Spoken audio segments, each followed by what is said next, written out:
Okay, we've got 31 people. I'm just trying to find my file.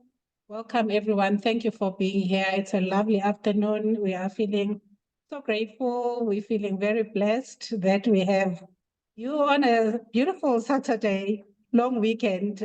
So this just really goes to show, how much you value this session and what we also value you as well. I did mention earlier that we do have really, really amazing speakers, so you won't regret your time here today. I'm just literally having goosebumps just to think about, the content that we're going to get from Dr. Clote, the panel discussion between Nqobile and Jeanette, the power talk from Malisha, as well as the inspiration session that we're going to have with Dr. Madison. Later on, he will be joining us. He's just held up in another engagement. So let me then find my file and let's get into it.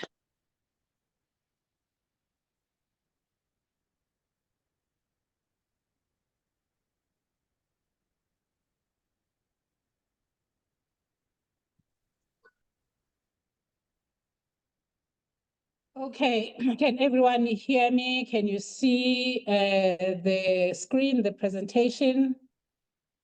All okay? Yep, all good, Pam.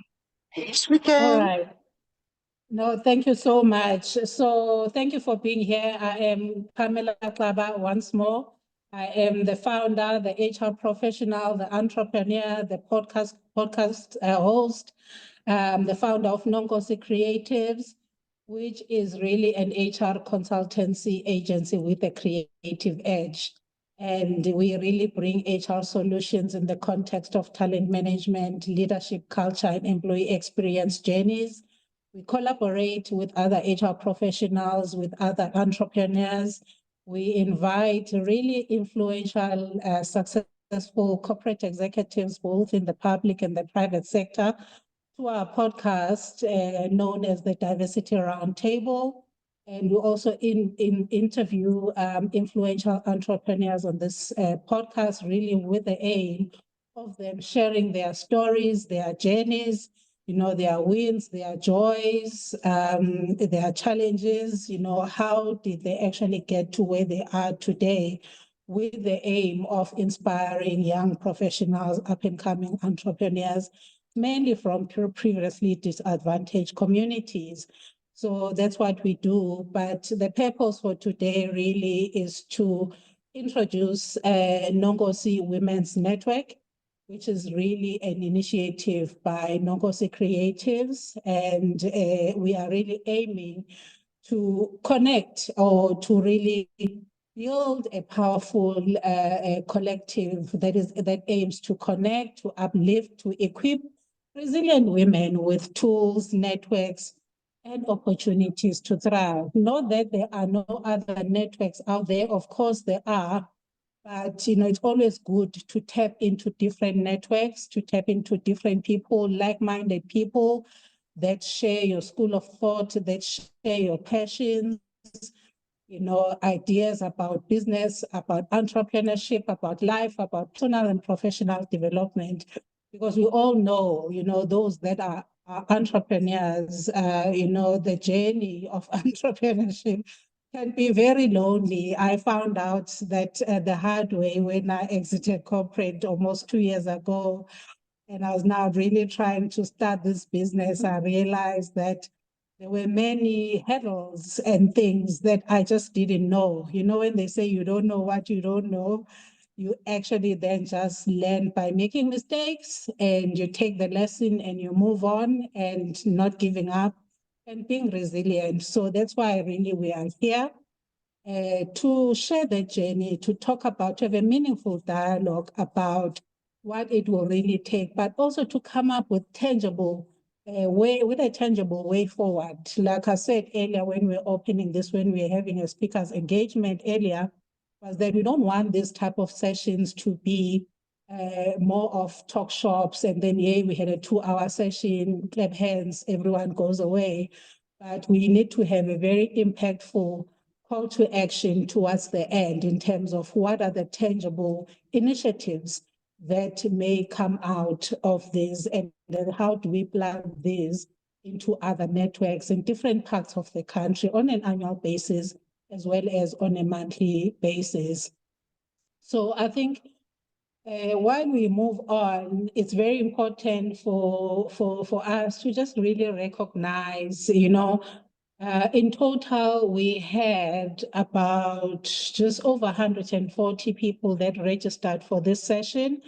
So we appreciate that it's a long weekend, and we also appreciate you that could make it and join this afternoon and taking time from the long weekend.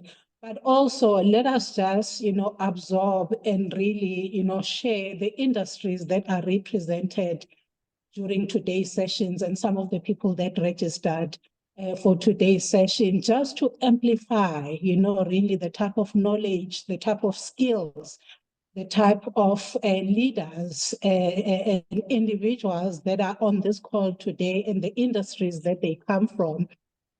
So I've written then some of them down, but I thought, it's also great to put pictures on it. We've got people from agriculture, from retail, from automotive, aviation, financial services, beauty industry, the engineering sector, catering services. We've got environmental management, coaching and wellness. We've got construction. We've got NPOs. We've got the creative industry, transport and logistics.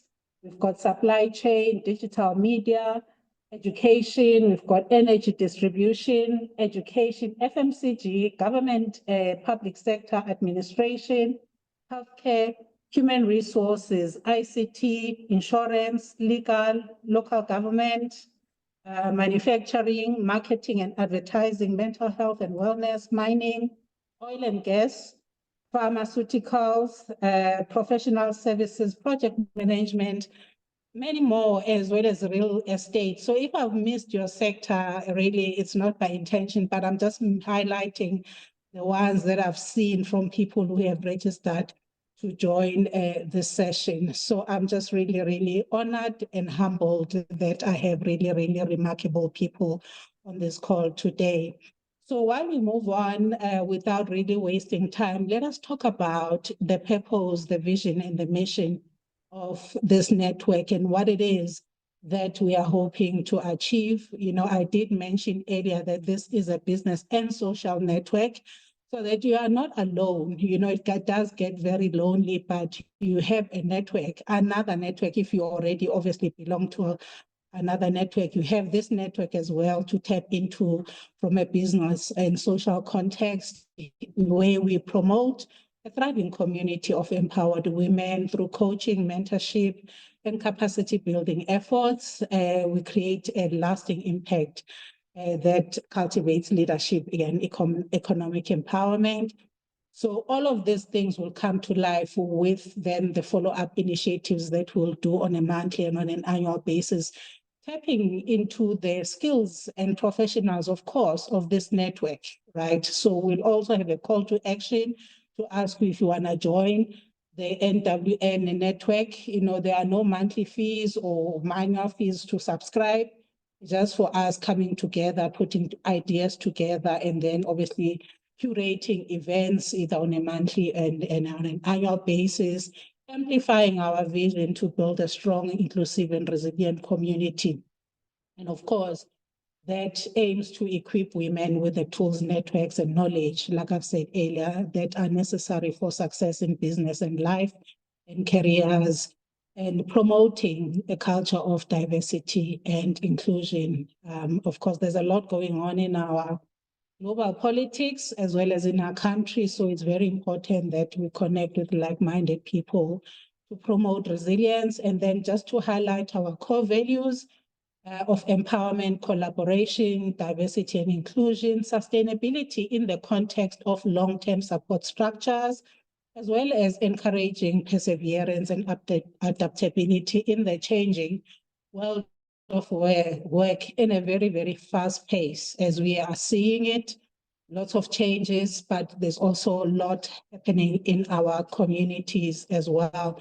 So these are really our core values, and which really aim to empower, elevate, and amplify the importance of empowering women in leadership, business, and career growth as well, to drive innovation, break barriers, and creating opportunities, also to build resilient and impactful communities.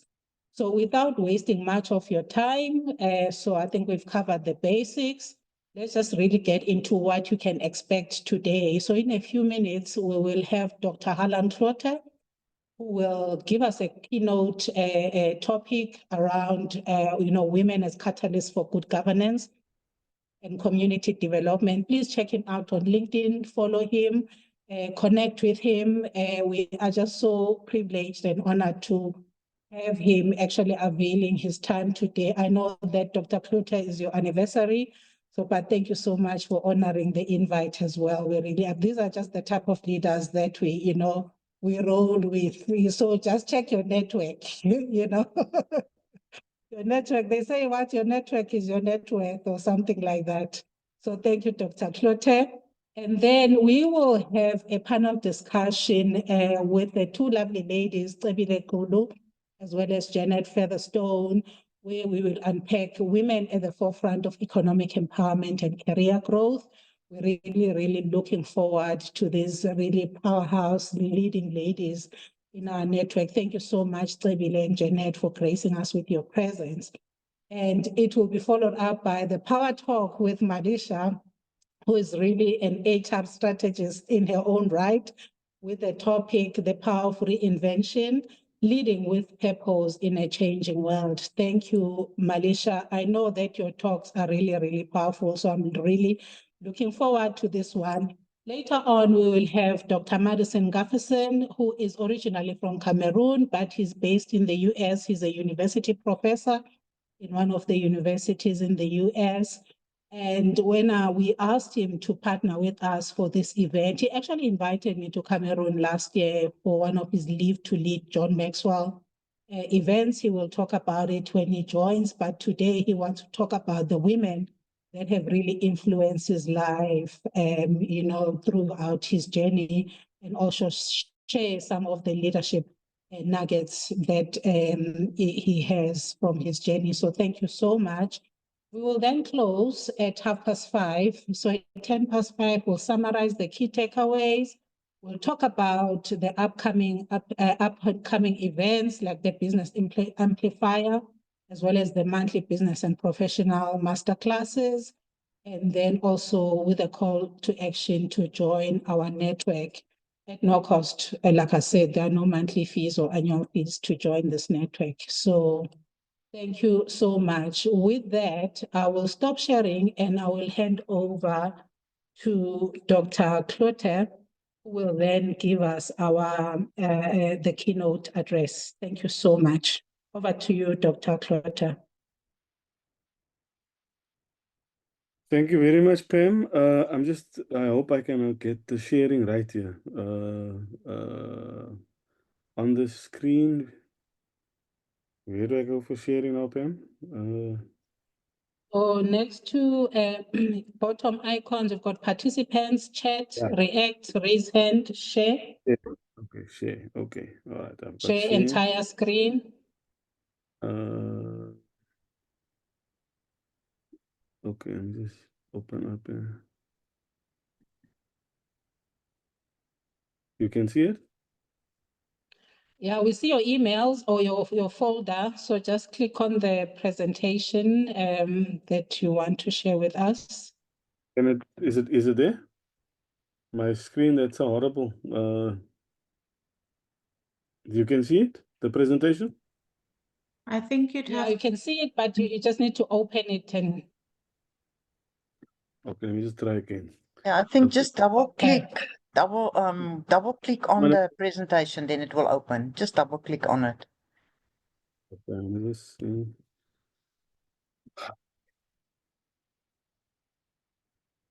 The presentation, you can see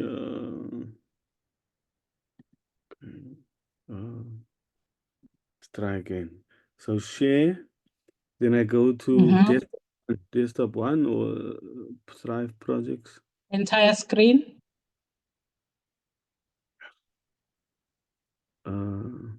Try screen. And then You go can and find your document. So while we wait for Dr. Clotter, just to make a note that we've got 42 people in the call today. So we are just really, really grateful. Thank you so much again, once more, for those that have joined after we've done the introductions. Thank you for joining us. The session is recorded and it will be shared with you after this, with obviously what will be some of the way forward. So Dr. you see Clotter, the screen? yes, we can now see your, Oh, yes, thank you. Okay. All right. but Okay. All right. yes, there we Okay, go. you've got it. It's working, huh? It's working. Okay. Yes, Thank you very perfect. much. Well done. Yeah. Well done, Thank you Dr. very Clotter. much. I I'm struggling with the flu, and it's my wedding anniversary, and I'm trying to juggle all of this. So you must please excuse me. I had to negotiate. If you must keep your minister happy. So my minister's not too happy that I'm in the presentation now. So I'll do the presentation and then I will leave and then I'll catch up later with all the slides, if that is fine with you. Is that That fine is with you? fine, Dr. Clotter. Yes, that Okay. is fine. We just really appreciate that you can even have the presentation with the flu Okay. and being your anniversary. Please pass our gratitude to your wife for allowing you to be with us for this next 30 minutes. Thank you. So I have no excuse of not wanting to go out. She says if I can do a presentation, I can take her out. Okay. Okay. So, colleagues, thank you very much for the time. I'm not quite sure why Pam thought it necessary for me to address a women's network, but like Whitney Houston sings, I'm every woman. So I'm going to share with you the things that interest me in terms of my research field and what I'm busy with, and then share some of the things that I'm involved with in terms of the subject. It's not necessarily to force you into a particular, but to introduce you to the work that we do. And so I'm from Paarl. Paarl is in the Western Cape. My academic address is in the Free State. But I'm from Paarl. If you don't know Paarl, it's the town that has produced the most Springboks. There's no other town in Paarl in South Africa that have gifted this nation with more Springboks than Paarl. It's the rugby factory of South Africa. Salman Murat, the latest Springbok captain, comes from us, and so we've got a long tradition of rugby playing people in this area. My academic mandate, I'm in the Free State as my academic address, but I work as a research fellow there, and I get to work with local government. And so my academic stance I really take from the late Professor Bongani Mayosi, who says there's no point in publishing papers if they cannot be translated into better treatment, better survival, better quality of life, and longer life for the people of South Africa. And so in my research, I try and advocate for change, and I play that role, and I take that role very seriously. It's no point if we produce reports just for the sake of reporting. So just to give you an idea of my focus is on human resource development, and we assess implementation at the municipal level.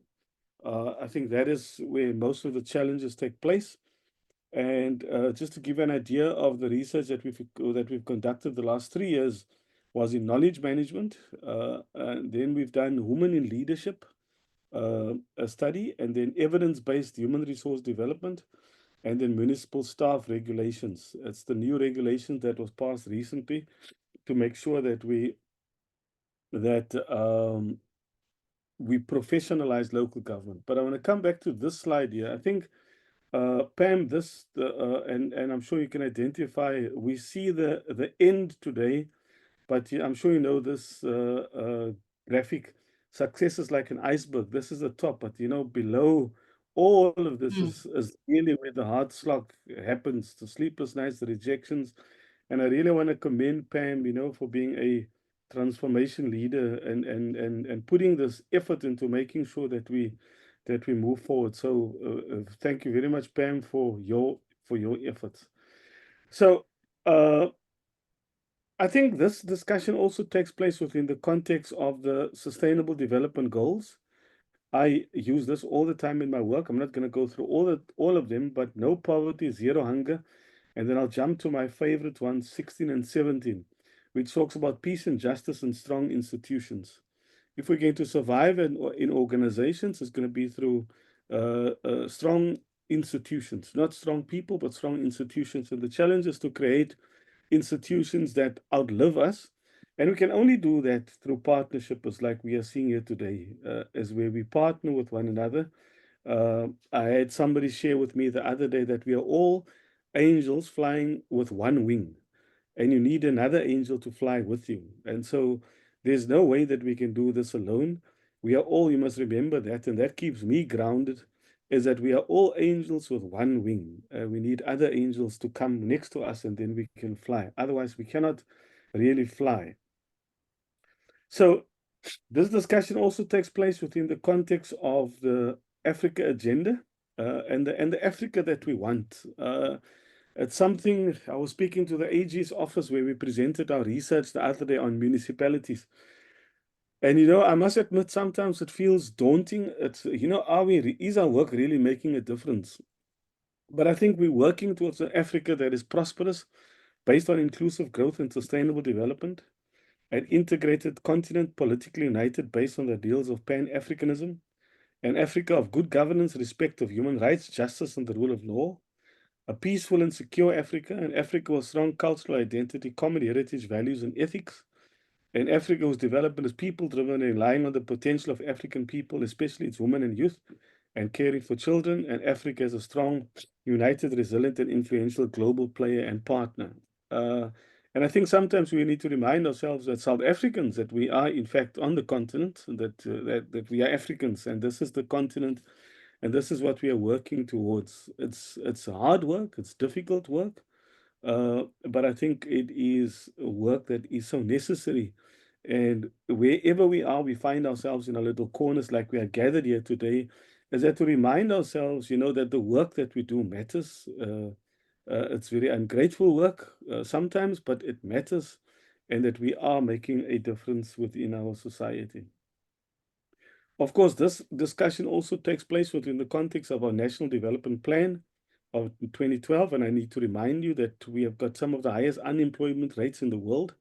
Besides being World Cup winners in terms of rugby and world champions, we are also the undisputed world champions when it comes to inequality, poverty, and inequality. We've got infrastructure challenges. I mean, you up in Joburg, I saw the other day the traffic lights and the challenges there, the poor sustainability, the public health that is inefficient and ineffective, public service that is bloated, corruption is all over, and of course, a divided society. And then the National Development Plan talks about what it takes for us to get out of this mess, talks about the partnership between academia, business, community, and government. And so it is not one single space that must deliver this. And so there is space for all of us. And like we are presented here, we've got government, we've got academia, business, and community in the room to address these pressing challenges that we are talking about. And that's not just a challenge for women, although if you look at participation in public spaces, in community spaces, you would find more women than men there. It's funny, if you go to the church now, if you look at where the deacons are, it will be women. If you find at soup kitchens, it will be women driving these changes within community. And our research that we've done on the study of women is where women complain how they're also used by men just for political ends. And so that is a challenge there. We have also entered, I think this discussion also takes place within the context of a new government of national unity. And I don't think we're going to go back. If we look at, I work in local government. In 2016, we had 26 coalitions. In 2021, we had more than 70. In 2026, we will probably have more than 100 of them. which is not necessarily a bad thing. It depends how we manage them. And with the coalition bill before Parliament now, it simply means that if nobody gets 50% plus one, then we would be forced through an executive committee system to work together. But I draw confidence in that the principles of GNU talks about evidence-based policy making and decision making instead of this era of ideology. And so our political system, you and I can say we want nothing to do with politics, but politics has got everything to do with us on a daily basis. And so politics is about resource mobilization, resources. And so it is something that we cannot avoid. Just another statistics in terms of our context. The Department of Higher Education did a study in 2024, and they looked at the levels of education attained for South Africans. Grade 12s, only 33% of people in South Africa have got grade 12. Only 3% have got certificates. Diploma, 6%, and only those with degrees are 7%. And so if you fall into those categories, if you've got a degree, then you must know that there's a huge disparity in terms of what we still need to do. They then looked at highest education achieved in terms of no schooling, and there's a comparative there you can see. Diploma 8%, number of employed, how that has grown from 2015 to 2023. If you look at our proportion in terms of South Africa, we ask here percentage of those who completed a bachelor's. South Africa 7%, Rwanda 3%, Indonesia 10%, Singapore 33%. And I'll come to Singapore later. Denmark as high as 33%, Australia 35%, and US 37%. And so there's a huge gap here in terms of making sure. I always say that education is a pathway out of poverty, and we need to keep the girl child and the boy child in school and make sure not only let them have a matric, but access to higher education is so important because education really is a pathway out of poverty. For that you cannot be denied. So Machiavelli said it ought to be remembered there's nothing more difficult to carry out, more doubtful of success, no more dangerous than to initiate a new order of things. And I think as change agent, the reform has enemies in all those who profit by the old order and only lukewarm defenders by all those who profit by the new. This lukewarm arises from the incredulity of mankind who do not truly believe in anything new until they have actual experience of it. And so driving change within community is difficult. And as Justice Malala reminds us, we are a nation of talkers, not doers, of politicians and not entrepreneurs. We analyze problems brilliantly. We solve them so poorly. We are a nation of great policies, but of very little implementation. And that is the challenge for us, is to bring this down.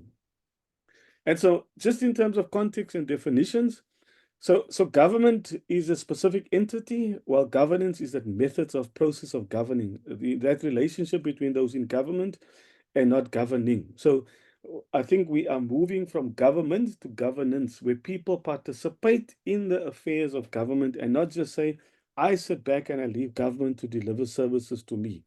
We are moving from government to governance. We co-create with government. Government means it's standalone, but governance means that interaction between us and government. And so our system of governance is a ward participatory system where we, with our ward councillor, have got a say.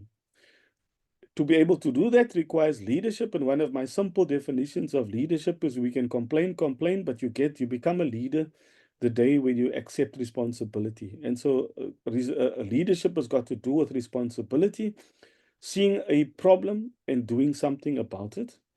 And then diversity talks about how we work in concert with one another to find sustainable solutions.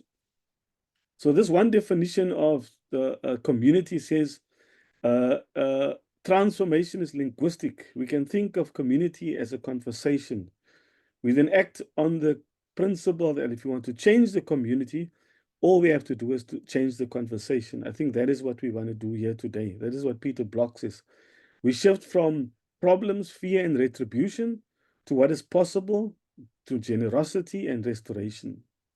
This is the context that creates social capital and where social is also created by it. So conversation, but conversation is broad, how we look. And so community, when we talk of community, we can really talk about a conversation, and this is what we are doing here today, and to which I applaud Pam.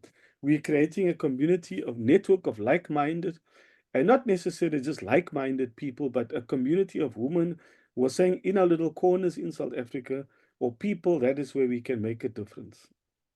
A municipality, in our context, has got these three. It's community, it's the administration, and then the council.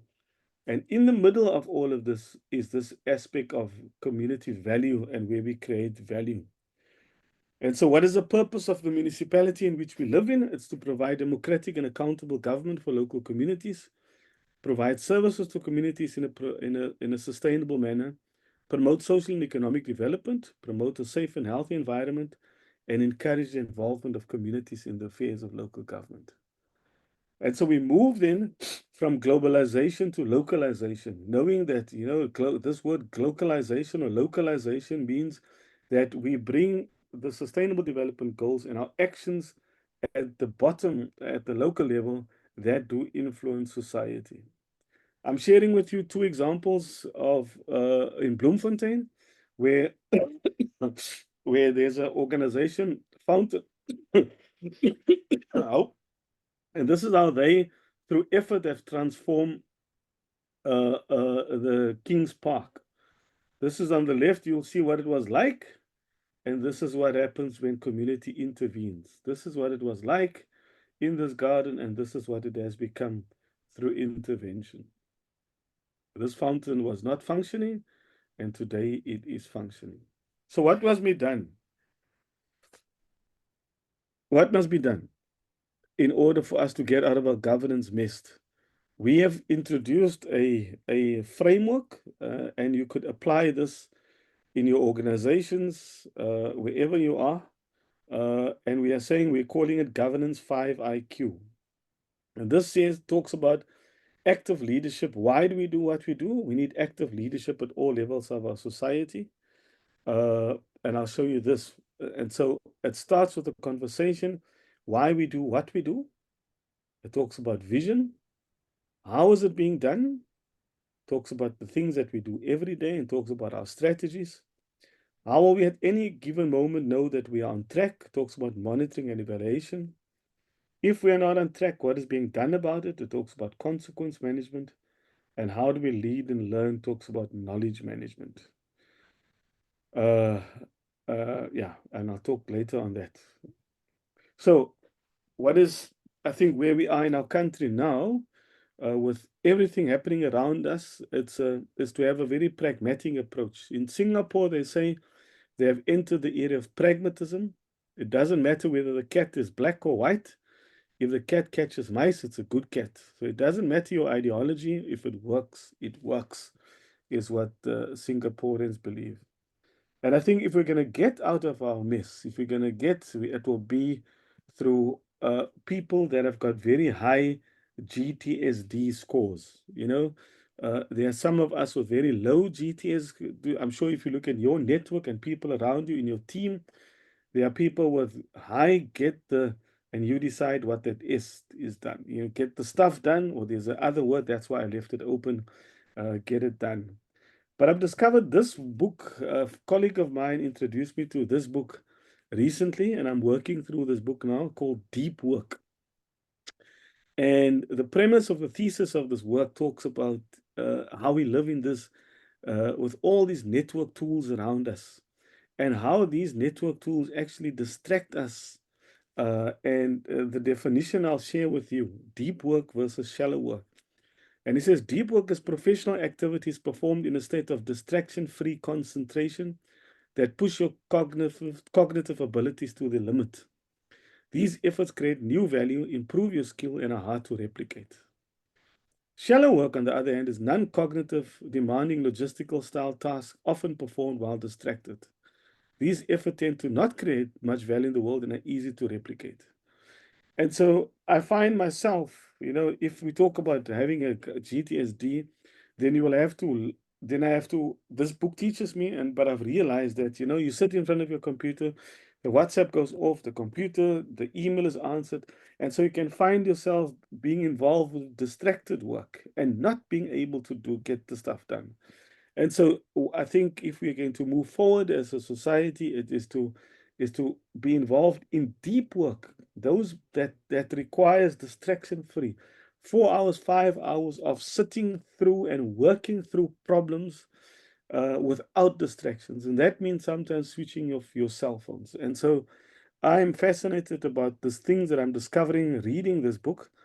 And I know that it will take me closer to creating work that brings new value, that improves skills, and is hard to replicate. Colleagues, thank you so much for lending me your ears. I'm not quite sure. I hope, Pam, that I have managed to stick to my brief. I think we are in an exciting time in South Africa. We're living in this VUCA environment. I didn't touch on that, but this volatile, uncertain, complex, and ambiguous.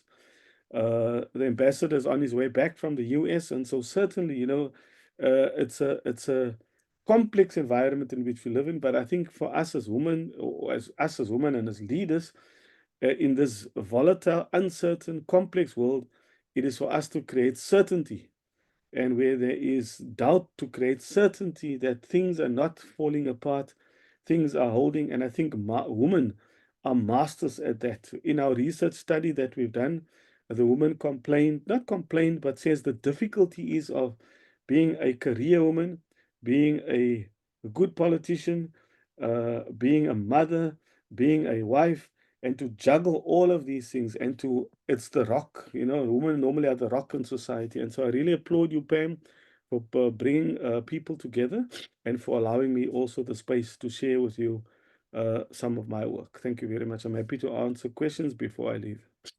Sorry. Yes. No, thank you so much. Thank you so much, Dr. Cloete, for all your insights and just really making us, to just realize the impact that we can have in the world as well as in our country as far as good governance is concerned, and the impact that we can have in our communities as well. So I think the topic, just to reiterate the topic that you've covered, women as catalysts for good governance and community development. So thank you so much. So let's open up the floor to questions in the next 3 minutes before Dr. Cloete leaves us. Thank you so much again, Dr. Cloete, for availing yourself. We have just over 44 people in the call. Thank you for staying on, and I'm sure that you found Dr. Cloete's keynote address quite enlightening indeed. So does anyone have any questions, comments, or input for Dr. Cloete? You can just unmute yourself and ask the question, or you can pose the question in the chat as well, but preferably it would be good if you can verbalize it. So we'll just wait for questions the next 30 seconds or so. Or comments. Don't be shy now. This is a safe space. So there are no questions here on the chat, Pam, yet. But I would like to pose a question to Dr. Cloete. Given that we've got, a whole group of women on this call, Dr. Cloete, what do you think needs to be done to encourage a lot more people, especially the younger people coming up, to get into public service? There's a lot of people doing amazing work. How do we make sure that it gets the necessary attention and it is spotlighted so that young people, young women, and mature women like ourselves who spend a lot of time in the private sector, how do we make the public sector attractive for people to come and do this amazing work that some of you are doing? I think the other hat that I wear is in community radio. So I've been a founder member of community radio in my community, And this community radio is celebrating 29 years. And so we're creating a platform as mainly youth-driven. We just had a conference now with LinkedIn and Microsoft, unlocking, it's called the Cape Winelands Knowledge Sharing Festival. And so we created a platform to share knowledge and case studies. And so I think what we are not doing enough of is sharing knowledge about how to. So you look at Pam and you see a completed project. I think there's a big role for mentorship. After this conference, I had a guy come to me to say he would want to train 20 people as mentors, you know. So I think there's so much that we can do. There's about 280 community radios. I like media, and that's how I and myself and Pam connected. And so there is that space for women to take. From our research study, we also said one of the big barriers for entry of women is the behavior of men. And so it's not, women are not the problem, it's behavior of men in creating that spaces. And so what we are doing, what I'm doing in my spare time is to create that spaces. But you know, I look at my own children, they're not children anymore, they're young adults now. They don't necessarily have the zeal. I think the one thing that I'm very grateful for is the 80s. I'm a child of the 80s. And so the good old bad days, you know, there was a cause and there was a fight and there was fire in us to change the world, you know. And that fire has never left me. I still carry that activism in my heart. And it's very difficult with the young. We're living in this me, selfie space, you know, it's all about me. And to get them into public service, you know, I look at my daughter who's 26. I was her age when we started the community radio station with the audacity, with nothing. And we went to ask money and we had nothing. And we said, but we've got this dream. I'm not quite sure. When I look at myself and I wonder, didn't we make it too easy on them? You know, because we had to struggle. My generation had to struggle for everything. And it is still a struggle. So the other day I drove past and I saw one of the car dealership gave one of the high schools, the Model C high schools, a car. So I went into with audacity and asked if they have a car, what can the community radio do to also have a car? And so agency, I think, is the biggest thing. I'm waffling now, but I think to give young people agency and to demonstrate it is possible is so important. I hope I'm answering the question. Yeah. Oh, yes, you have. Thank you. Thank you for that, Dr. Klute. And you were not Yes, no, waffling. thank you so. No, thank you for the question, Nqobile, and thank you for answering it, Dr. Klute, and just giving us more insights and nuggets of wisdom from you as well. And I see I'm just now on the chat before you go, Dr. Klute, in a minute or so. There is a comment from Dolores. Applaud you, Dr. Klute, for all the work you are doing in the public sector. It's not an easy sector as the wheels of change turn very slowly. However, it's the sector that touches our communities and our lives closely. Thank you for that insight, Dolores. And then we also have Malisha's comment there in relation to sharing knowledge. We need to change the construct that makes people hoard knowledge. It's in the sharing that knowledge is power. Yes. Yeah. Very, very profound comments there, you know. So if there are no other questions, or there's one comment from Lerato, we can also create space for innovation in the public sector that will draw in young people. Yeah, thank you, Doc. That was Lerato, and then we've got Renette Mbambo. Thank you, Dr. Klute, for your insightful presentation. In your view, how can we as women within our own spaces effectively engage men as allies? So that's a question for you, Dr. Klute. You want to elaborate on it, Renette? Did I capture it okay? I think one of the things to our surprise that we found in research with women is that, you know, sometimes that's what women tell me, sometimes other women in power bully other women. And then I once read a quote that said there's a special place in hell for women who make it difficult for other women in the workplace. And so that is, we see that as well. So the conduct of men, I'm just talking about the municipal environment. Men, it's still a boys' club. The jokes that they make, the things, and so men can sometimes be sincerely wrong. But I think it's in when I interviewed the councillors, they said, if we stick together, just a woman and form a political party, we will show these men, we'll give them a run for their money, because the research has also shown that females make better leaders than men. So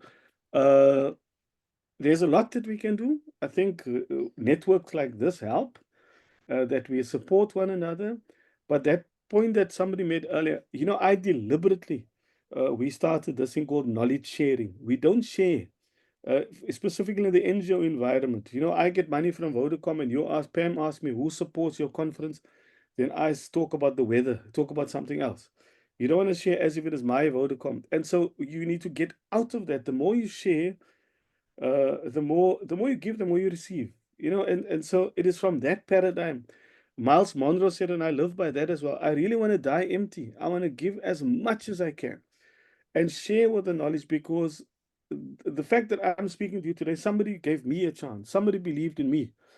And we can be two things. We can be a snake or a ladder. You can be a ladder to others, or you can be a snake where you work towards the downfall of others. Unfortunately, that there are people like that. And local government is toxic, and it's highly politicized and all this. And so I think that first thing, you need to be true to yourself. Why do you do what you do? Why do I do what is my calling? For me, it's why do I do what I do? Is it for money? Is it for ego? Why is it? It's I have this sense of mission also about it. So for me, this is not a job. I do it because I love it. And I think if you have got the courage of your convictions, that I know that I know that I know that I know this is what I must do. Yeah. So yeah, let me stop there. Okay. No, thank you so much, Dr. Klute, for giving us your time.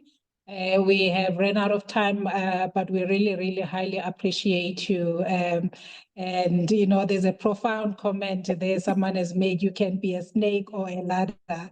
So the choice is yours, So I think we believe that today we are all ladders. So, but you've given us something to think about and to introspect on in terms of how we show up for ourselves and for others, and how we hold space for others as well. Thank you so much, Dr. Klute. We appreciate you. Thank you very much, colleagues, and I hope I'll catch up with the recordings later, but all the best for the rest of your afternoon, and thank you for having me. I really appreciate it. Thank you so much. Thanks. Thank you, thank you, thank you, thank you. Oh, wow. Oh, I kept having goosebumps. Honestly, I'm just so humbled right now. So to have such remarkable leaders in our spaces who are just giving selflessly of their time and their knowledge. But then in the interest of time, so I hope that you enjoyed that very much. So let's move on with our program. We are now going to get into a panel discussion with the two lovely ladies, Nqobile Xaba and Jeanette Featherstone, where they will be unpacking the topic Women at the Forefront of Economic Empowerment and Career Growth. So I will be moderating the session for the next 30 minutes. But before we get into the discussion, ladies, Nqobile and Jeanette, I don't want to steal your thunder and butcher your profiles so if you can briefly just, introduce yourselves, who you are, what you do. There's no need for you to mention the company that you work for. We're not about that today. Just your passions and what makes you you, and then we're going to get into the discussion. Thank you so much. It's very unfair, Pam, that you're asking Janet and myself to introduce ourselves. It would have been nice for you to introduce us, because now I must think about what to say and what not to say. I wasn't ready for that. But yeah, thank you for having me. Nqobile Xaba, I'm an HR professional. I've been an executive for maybe 15 years now. worked in different industries, but primarily FMCG. I'm a coach, I'm a mentor, I'm an advocate for women empowerment and youth as well. Yeah, I'm a mom, sister, aunt, all of those things. And my passion is my family for sure. Those are the people that I am living for every day.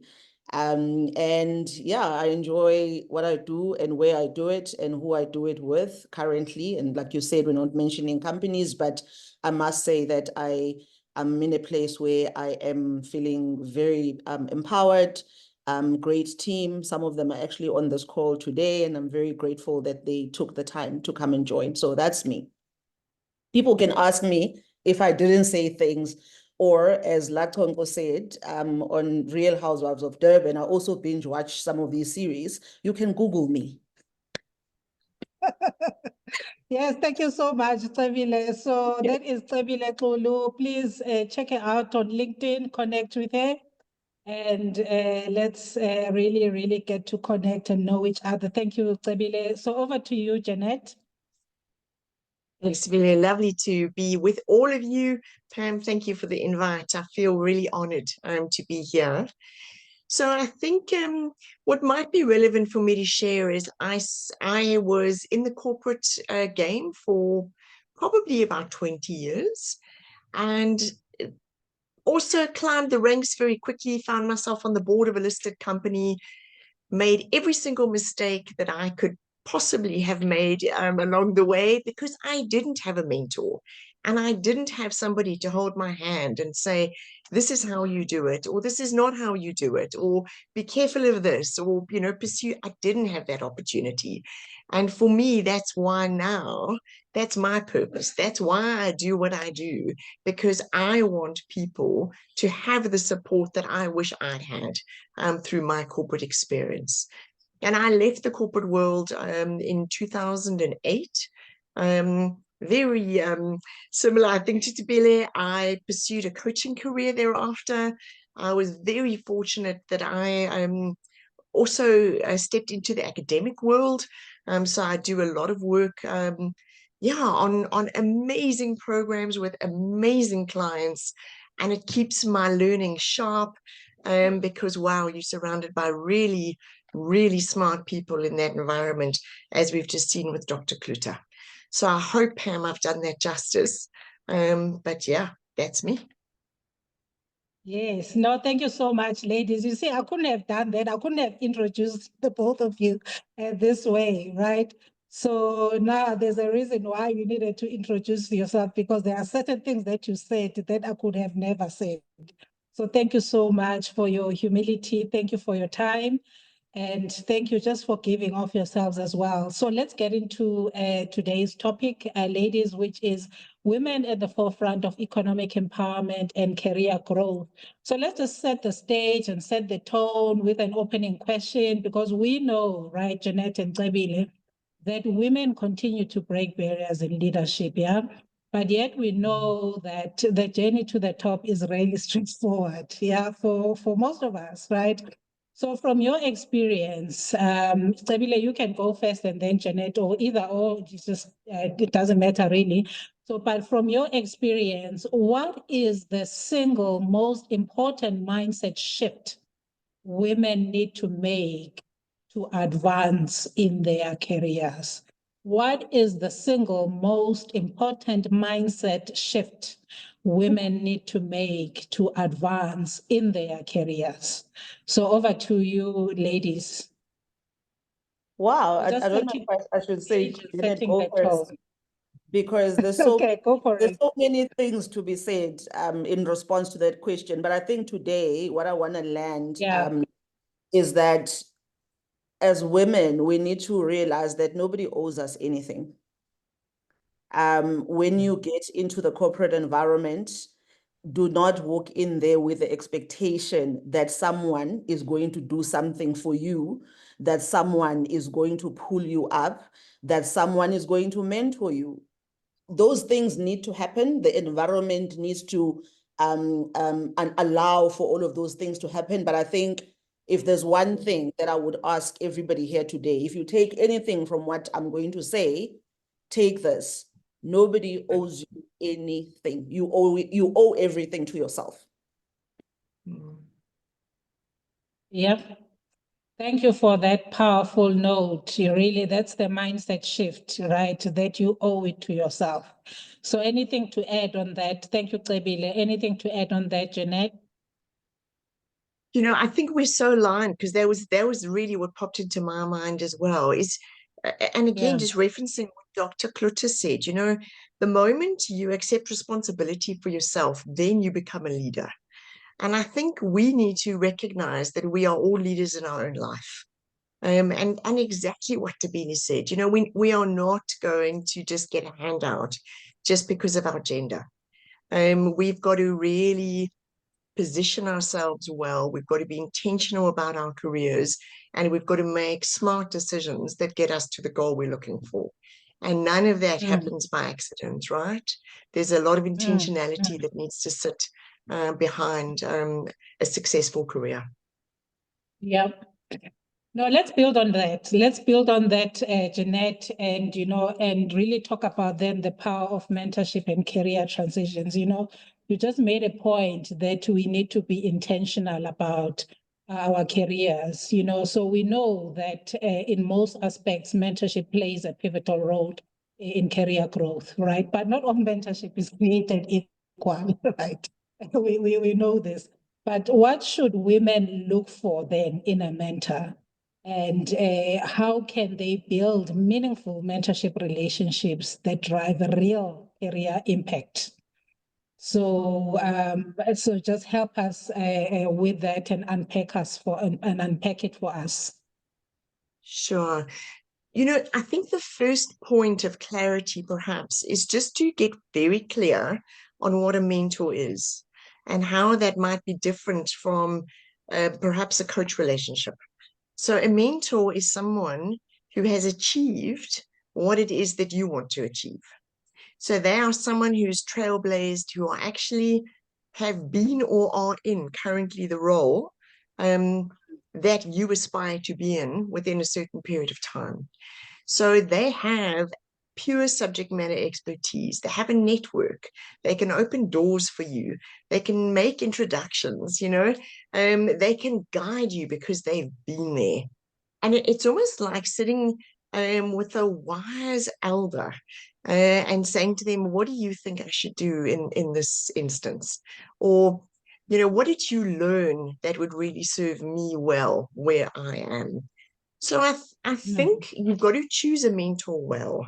You know, you've got to choose someone who really is invested in your well-being and your success.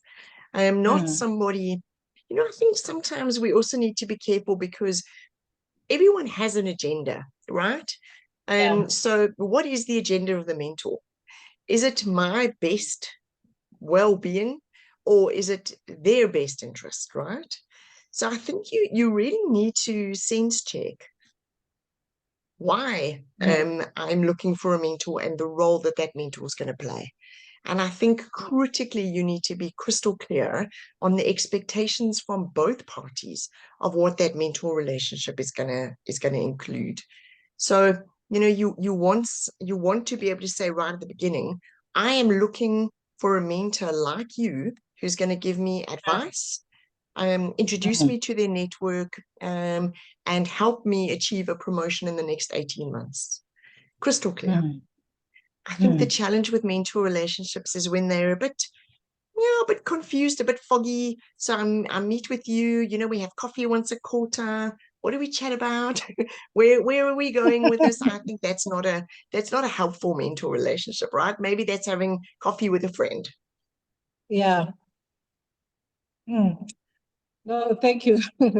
Thank you so much, Jeanette. You're actually really giving us so much to think about, but I think it also resonates with the point that you made earlier about, you know, being intentional about your career and also not to waste the other person's time that you have probably identified as a mentor, and to just be very clear and specific about what are the goals and what are you hoping to get from a relationship, but also recognizing that it is also a two-way street, that maybe perhaps you need to do the heavy lifting as a mentee to actually, get the highest value of the relationship and not leave everything on the shoulders of a person that we have identified as a potential mentor.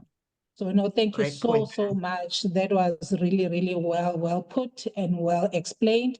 So, ladies, I would encourage you right now to put your comments in the chat, but also to start thinking about the questions that you'd love to pose to the two ladies towards the end of this discussion. So, thank you so much, Jeanette. Let me move over to you, Nqobile. Just really around unpacking, you've had and you continue to have a really, really, successful and the career that we admire in the HR circles. And, sometimes we ask ourselves, how do you really do it? And that's why you are on this panel today to share with us the strategies for advancing in leadership and business, So we know that as women, we are ambitious, but we struggle to move up in the leadership ladder, right? But so from your experience, especially in global HR strategies, what are the top 3 things women must do to position themselves for executive roles? So, Pam, you asked this question, and I thought about it in preparation for today. And I want to be honest with everybody on the call. There's no playbook. No one is going to fish out a playbook and say, here's a playbook, do A, B, C, D, E, F, and then you will be successful. It's a combination of, multiple factors that lead to one having a successful career. I think I must say that one of it has been luck on my part. I have come across some amazing people, men actually, white men to be specific, who have invested in my development as mentors. I didn't approach them. People met me in one setting or another, and they say, "Hey, I would like to mentor you," or it happened very organically. I think some of these were not even labeled as mentorship relationships. To Jeanette's point, some of them have been very intentional, but some of them haven't been intentional. They happen, we connect, depending on what I'm going through at that moment, then we will have a discussion. But some of them have really evolved from just being structured mentorship relationships to more organic, fluid relationships, people that I've got on my speed dial that I call whenever I have a challenge, and then we talk about that specific issue at that particular moment in time. You talk about having a coffee with a friend. I'm having drinks later at 6 o'clock with one of my mentors who's in the country. He's landed today and he's like, can we connect? So they are different. So I've had that lack of meeting such people. But I think luck needs to be met with preparation. So and then you don't put in the work, then that luck is just really useless. It's not going to help you. I think very early on, and I don't want to talk about other people's stories, so it's always better to talk about my stories. I started understanding myself. Fancy English, we call it self-awareness, self-mastery, and all of these nice terms that we use in corporate speak. But it's really just being in tune with who you are, who you want to be, who you do not want to be. So I think I had I had the privilege to be in spaces where I could see leaders, I could see people doing this kind of job that I wanted to also do, the career that I wanted to have. And I was able to learn from them. Some of them I had not even met. Some of them I just watch, I read about their stories. I don't need to know them personally for me to learn from them. So to another angle, mentorship doesn't have to be face-to-face. You can literally be mentored by people that don't even know you, just because you learn and you are intentional, as Jeanette said, about what you want to learn and what you don't want to learn. I think the other thing that I would say has worked for me is developing that courage to say I don't know certain things, and therefore I'm going to go out and I'm going to work on them and I'm going to learn them and get the support. You don't have to know everything. One of my frustrations with some of the women that I mentor, some of them that I coach, is that women want to know everything before they are ready for an opportunity. So you would speak to a woman and they're like, no, but I'm not ready. I can't put my hand up for this. Okay, what more do you need to know? Half of the time they can't articulate what more they still need to know for them to get that opportunity. I think one of the things that worked for me was that foolish bravery, foolish courage of just saying, I'm going to try it. And it's going to work or it's not going to work. I've had one spectacular failure in my career where a lot of people would have thought, you know what, you've made it, you've arrived, and then it just didn't work. But when that opportunity was presented to me, I just said, okay, why not? Why not do it? There's a lot that I learned. Yes, in the end, it didn't pan out the way that I would have designed it had I been given an opportunity to design it. But there's so much that I learned and growth that I got from that experience. I think lastly on this point, Pam, we need to do away you know, the younger generation, you know, respectability, politics and corporate, you know, we are very much concerned about our reputation, how other people see us. We forget to focus on how do we see ourselves first and foremost. So I think of, you know, abantu bazothini, what are people going to say if I fail? What are people going to say if I don't get this promotion? What are people going to say if I leave this job because it's not working for me? How am I going to face the world? I think there's a point where I didn't care about that. You know, some of my team members are on the call even now. They know that I don't care because this is life. Nobody has a manual. Nobody came here with a manual on how we are supposed to live this life. I say what I need to say.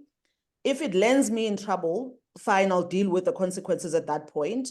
But I'm not going to swallow my voice. I'm not going to not raise my hand because I'm scared of what this person is going to say or what that person is going to think of me.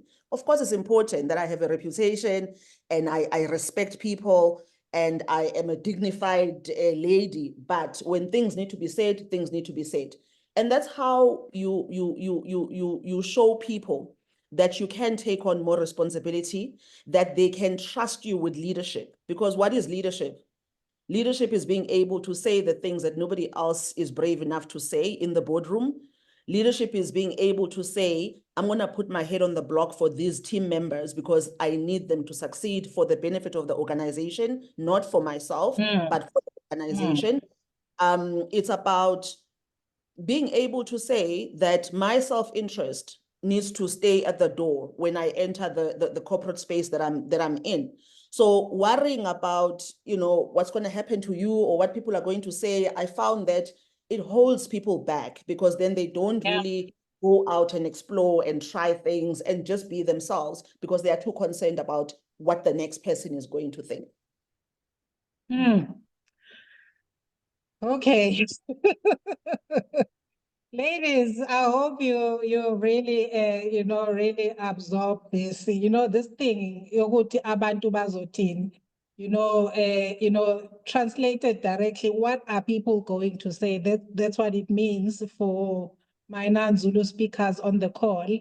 Is that, you know, it's just what really matters, Nqobile. Thank you so much for this point, is how do you see yourself, right? And be able to grab those opportunities and don't wait until you are 100% ready, you know. So there's something called continuous learning, continuous development. Embrace those things, but also take the lessons when you experience what we describe as failure or things don't work out the way that you would have worked, rather than, you know, going into your little shell and hiding because you had this epic fail. You know, you rather say, what was this trying to teach me, right, Nqobile, and what is the lesson that I'm taking from this? Thank you so much. Thank you so much. So I think to the ladies on the call, you see why we have these speakers today between Dr. Cloete, Janet, and Nqobile. And obviously 2 more to come, you know, we couldn't have chosen, you know, better speakers for this session, but you will have many more sessions, of course. And I know that some of you in the audience will also become our speakers, because that's what networking is all about, right? So thank you so much, Nqobile. So Janet, while we're talking about networking and collaboration, right? So networking is often described as a game changer. I know it has done wonders for me in my business that I started 2 years ago, right? But many women still find it intimidating or very transactional. So how can women build authentic and mutually beneficial professional networks that accelerate their careers? You know, Pam, and I think you're so right. I think as women, our challenge is that we don't ask. We're so used to running the house, looking after the kids, doing the shopping, doing the cooking, doing the cleaning, you know, doing the job. We just accept that everything is ours to do. And as a result, I think we miss an opportunity by extending a hand to somebody else to say, hey, let's pool our resources. Let's kind of come together for the benefit of the whole. And I think that's the magnificence of networking, is it's not necessarily about who you know, but it is about who knows you. And I think, you know, Nqobile, I think, really did say it when she was, you know, saying that mentors actually approached her. You know, I mean, that really highlights she's high potential, right? Because they wouldn't have done that unless they saw some kind of magic there. And you know, her positions now obviously have expressed, you know, that potential in full. And I think that's what a network allows us to do. It allows me to say, I came across an opportunity the other day and your name just came into my mind. Can I connect you with that person? Because I think it'll be mutually beneficial for you. You know, and there is absolutely no, what's the word? There's no difficulty in that conversation. And I think we as women almost just need to get out of our own heads and say, this is a community that we're going to form, exactly what you're doing here today, Pam. And it's really just about, how can I help you? Yeah. How can I help you? I like that. I like that so much. You know, because sometimes we struggle when we don't have to struggle. All that we have to do is ask. But sometimes we are so afraid of asking because of the fear of rejection and insecurities, low self-esteem, and all these other things that we wear as, you know, that we experience through our journeys, and then we don't come out of our own shell. So we need to continue then, to your point, Jeanette, amplify our networks and continue talking and actually just be of value to others as well, because I think someone said it earlier, I think it was Dr. Clotter, that, you know, that's how you receive blessings, you know, is that, you know, you need to help others so that you can be helped as well. So thank you so much. So we will wind down this conversation to a close shortly, ladies, so that we can read your comments in the chat. I can see you keep them coming, but also have those questions on standby. So in the interest of time, Nqobile, so, you know, just to then maybe build on and add to what Janet has covered, you know, then so what are the practical steps that women can women can make today to proactively attract opportunities instead of waiting for them? You know, you've said a mouthful in your earlier answer, but I think then just to elaborate on that in terms of intentionality, in terms of being proactive, you know, what are some of the steps that you have seen in your experience that you really want women to say, let us not wait for opportunities. Either you create those opportunities. What is it that we need to do more of, Nqobile? So, I mean, a lot of this information is available on Google. So I'm trying not to, you know, capture it in that sense, rather through my experiences.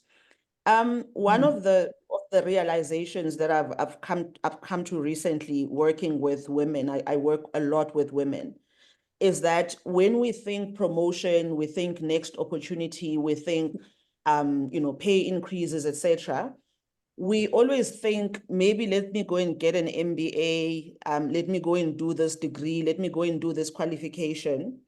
That is very good. I'm a full supporter of people improving themselves, however they think is going to be helpful. The one challenge I would like to put out to the group today, to the women on this call, is can we start taking up therapy as a development tool? Because I've come across a few people in the past couple of years who've been very damaged by their experiences in corporate. So they've worked for companies, they've worked for toxic leaders, they've worked in toxic environments. That takes a lot out of you. We see this when you come to an interview. We can read and we can tell that this person is hurt, this person is wounded, there's a trauma here, there's some baggage that this person is carrying. So once you've been through that, the MBA is not going to fix that part. It's an academic qualification, it's a fantastic one. Get it by all means. If you can, get whatever qualification. But one thing that for me personally, I think we have not done a good job, maybe as people in HR, to talk about this a lot more, encourage women to heal the emotional scars or the emotional trauma that corporate has inflicted on many of us. You know, I'm one of those. I know, Pam, you are one of those. There's a lot of people on this call that have stories to tell. I think if we were to tell those stories, you would need to make this whole gathering a whole 3 days for us to tell our stories. But what we don't do very well, and that's my ask, and that's my call to action, if you've gone through something, if you've gone through a toxic leader, you've gone through an environment that made you question your own abilities, you know, your self-esteem is down on the floor, or it has been down in the floor in the past, it's very easy for those things to pop up, and then they become a hindrance to you growing and to you stepping into your full light in the role that you might be currently in. It impacts your performance. It impacts your confidence. It makes you second guess yourself, and you start doubting whether you were, as brilliant as you thought you were, because I think all of us have brilliance in us. But there's something that stops it at a certain point. And the one point I want to pick on today, there's many more, is us dealing with our emotional baggage and the trauma that we've gone through in corporate. It's not spoken about enough, in my view. So invest in that. Whilst you take all the courses that Google has to offer, that LinkedIn has to offer, get yourself somebody that you can talk about the hurt, the disappointment, the trauma, and heal before you move on to the next opportunity. Because if you're not healed, you become that toxic leader that you've just passed through. You perpetuate the same toxicity that you've gone through wherever you've come from, because you haven't processed it and you haven't dealt with the emotional damage that it has done to you. So the same way we treat personal relationships, you go through a divorce, you go through a breakup. I hear people say, I'm going to see my therapist because I'm not coping. Why would you not go and see a therapist and get that attention after going through something traumatic in corporate? And trauma doesn't have to be something hectic and gory. It can just be working with somebody who just does not want to see you grow. But if you don't deal with it, you will be stuck in that place. And then you get into spaces where people genuinely want to support you, but you don't see it because all you expect is that abuse of these other companies or these leaders that you've been through. So then you have a wall, and that wall becomes a barrier to your growth. It becomes a barrier to you becoming the best version of yourself in whatever career that you are in or whatever job that you are in. That's the only thing I'm going to ask you today. I can ask you for more, but I'll just ask you for this today. Oh. Sometimes, we ask questions and we get a whole lot more, So thank you so much. And I can see the comments in the chat are going crazy. We have like almost 30 comments in the chat. So I think let's wrap up, ladies, and then let's go into the chat and then let's open the floor for questions. I think we are over now by 10 minutes. It's fine. It's okay, but it is worth it. There is the fact that you are here this afternoon, so just be here, right? Whether we are 10 minutes over time, I guess it doesn't matter. It is what it is. So as we close then to both of you, maybe we'll start with you, Jeanette, right? So if you could give just one powerful piece of advice to a woman who is feeling stuck in her career or business, what would that advice be? So if someone's feeling stuck, I think there are a couple of opportunities. I absolutely agree. Ask yourself, is there a wound that's actually causing me to keep myself stuck? So I think that is such a powerful question. And I just dropped in the chat, I mean, me too. I also had a very traumatic experience in corporate, and it took me years to kind of process that and work through that. But I also think, often we wait. We think people are going to recognize me for my great work. Let me tell you, and I always kind of say, why does Coca-Cola keep advertising, even though everybody in the entire world knows their brand, right? And the answer is because it's got to be top of mind. You cannot sit there and expect your work to speak for itself. It's a sad reality. You've actually got to get out there and start putting yourself front and center, putting your hand up for opportunities, so that opportunities then can be created. And I would also say to you, set yourself a time limit. If you've been in your same role for years and you feel like you're not growing, if you're still growing, brilliant. But if you feel like you're not growing, it's time for change. Start looking. Have conversations with amazing people in HR in your organizations to say, hey, what other opportunities might there be for me here? And if nothing opens up, make the decision to move, because you can always return. It's not forever, right? It's just a career along the way. And again, I just think it's in your hands. Don't ever kind of give the authority of your success to someone else. Don't give the authority of your success to someone else. Oh, powerful indeed, powerful indeed. Nqobile, closing, right? Powerful piece of advice for women that are feeling stuck. Yeah. Without, repeating what Janet said, because I think she's absolutely spot on. It's your career. It's not the company's career. It's not your manager's career. It is yours. I come across women who are stuck, who say, I've been here, I'm not getting promoted, I'm not going, and then I ask the question, so what does the progress look like for you? And then people are stuck. So you haven't done the work first of being clear in your own mind that this is what I want. And then can this organization, can this leader support me with what I want?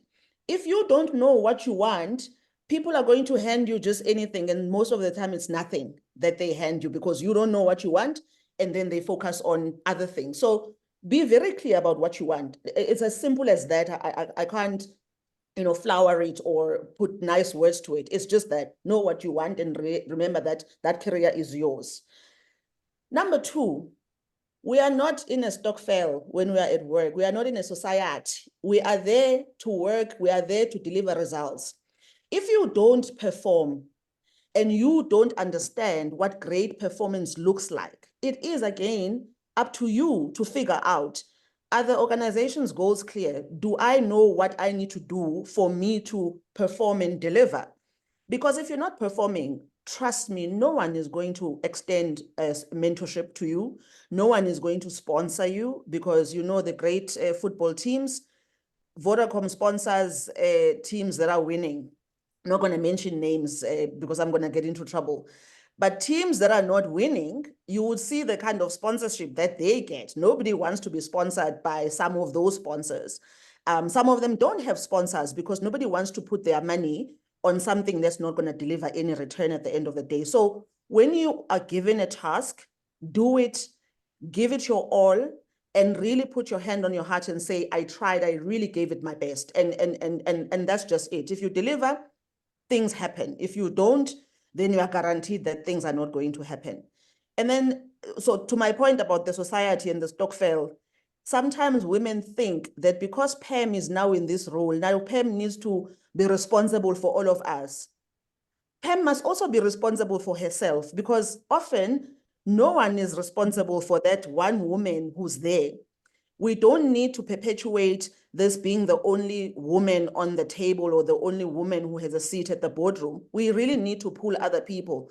But once you get there, don't then sit and expect other people to still continue carrying you just because you are a woman. Like I said, those things only happen in the women's stokvel because we must all support each other so that at the end of the year, we all get the same amount of groceries. But when we are at work, it is not like that. When you get there, play your role, pull others up, lessen the load for the people that you found there. Nobody owes you anything. And then finally, if you're not happy, if you're not growing, if you are not developing, if you're not thriving where you're at, move. You're not a tree. Okay, ladies, move. We are not a tree. No, thank you. So that is obviously said in a light-hearted tone, because also humor is very important, right? So as much as we've had challenges, scars, we've also experienced joys and wins as well. So never also lose your sense of humor. You know, like me, I've got a very dry sense of humor. But anyway, so let's go into the chat. Thank you so much, ladies, Nqobile and Janet. We are so blessed with your rich knowledge, giving selflessly of yourselves. I could just feel, you know, the passion from the screen, the two of you, as you are just talking and articulating some of the powerful points that you have made. Our chat is buzzing, ladies, with like almost like 40 comments. I don't even know where to start now. So just bear with me so that I can find where we left off. Just give me a few seconds.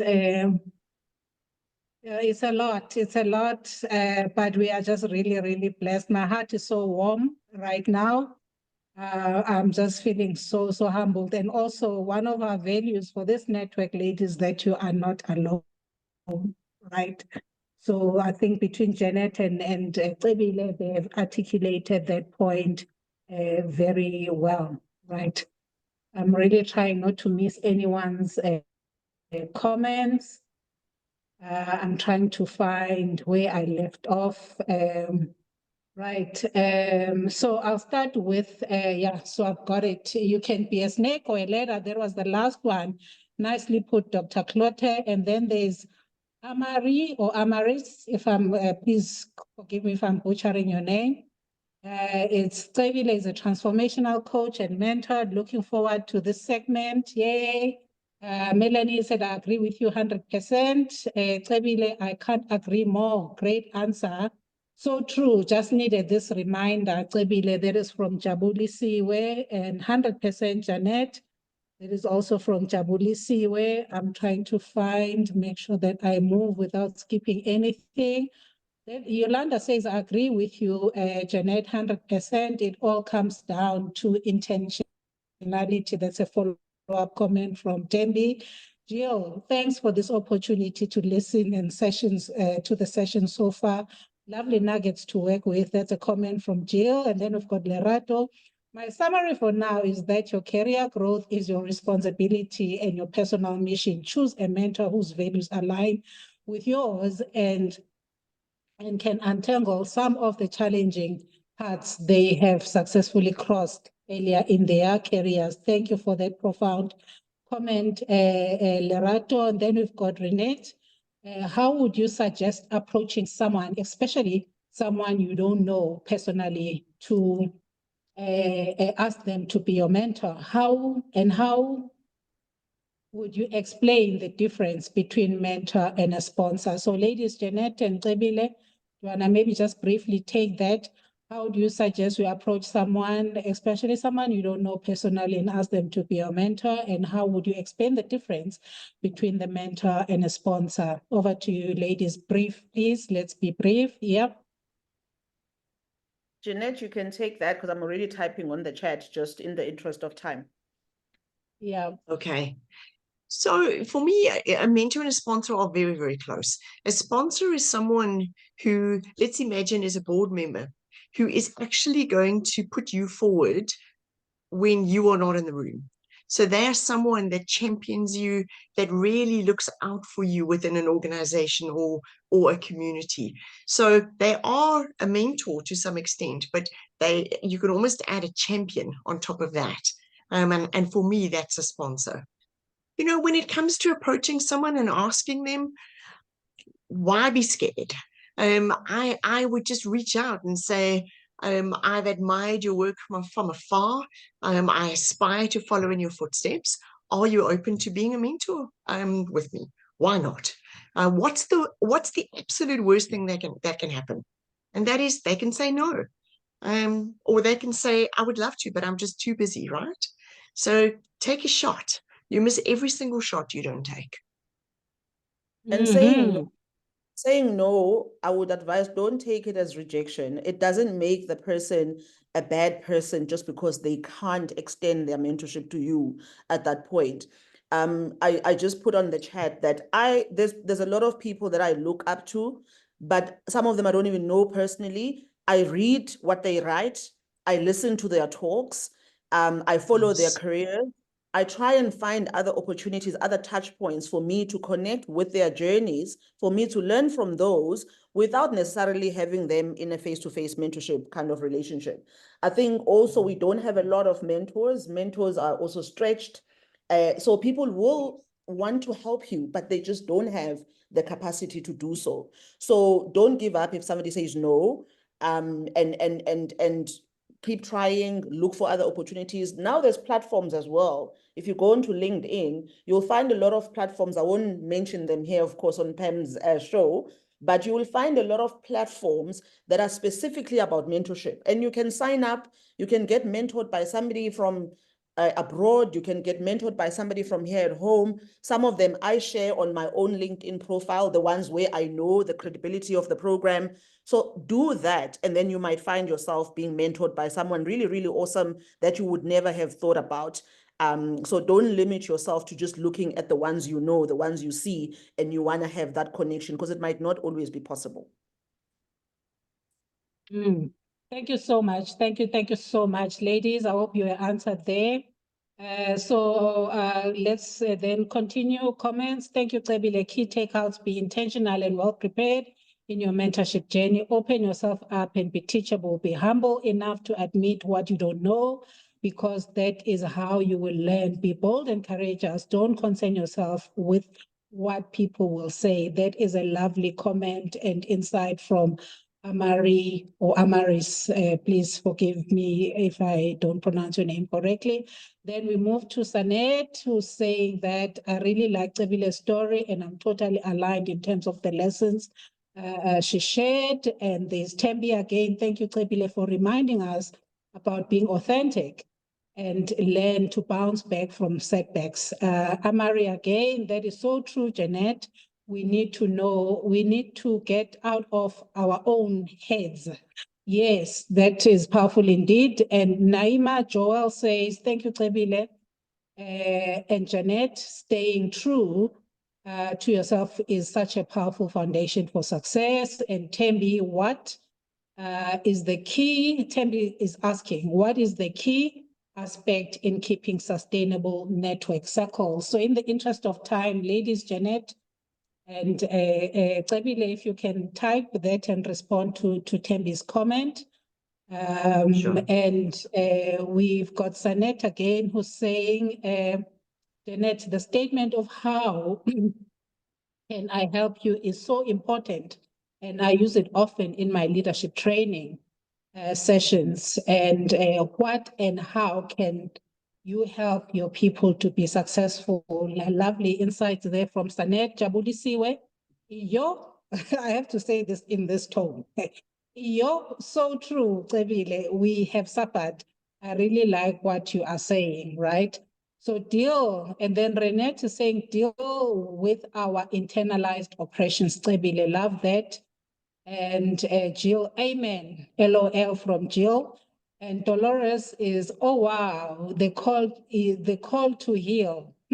Yeah, call to heal, so profound, is the foundation and the fundamental for all the self-development you can go through. Couldn't agree with you more. Thank you for that comment, Dolores. And by the way, Dolores is my former boss, so that you know that, you know, we've got really powerful networks. The fact that you have exited an environment and you're still in touch with your boss, that says a lot. Big up, Dolores. And then thanks for this point, Nqobile, that is Yolanda. And what a great session this is. That is Mandela. Only and the inspirational, real and raw truth told, and Lerato. And that the trauma builds a glass ceiling for women and their stifled growth may tend them to be toxic too, right?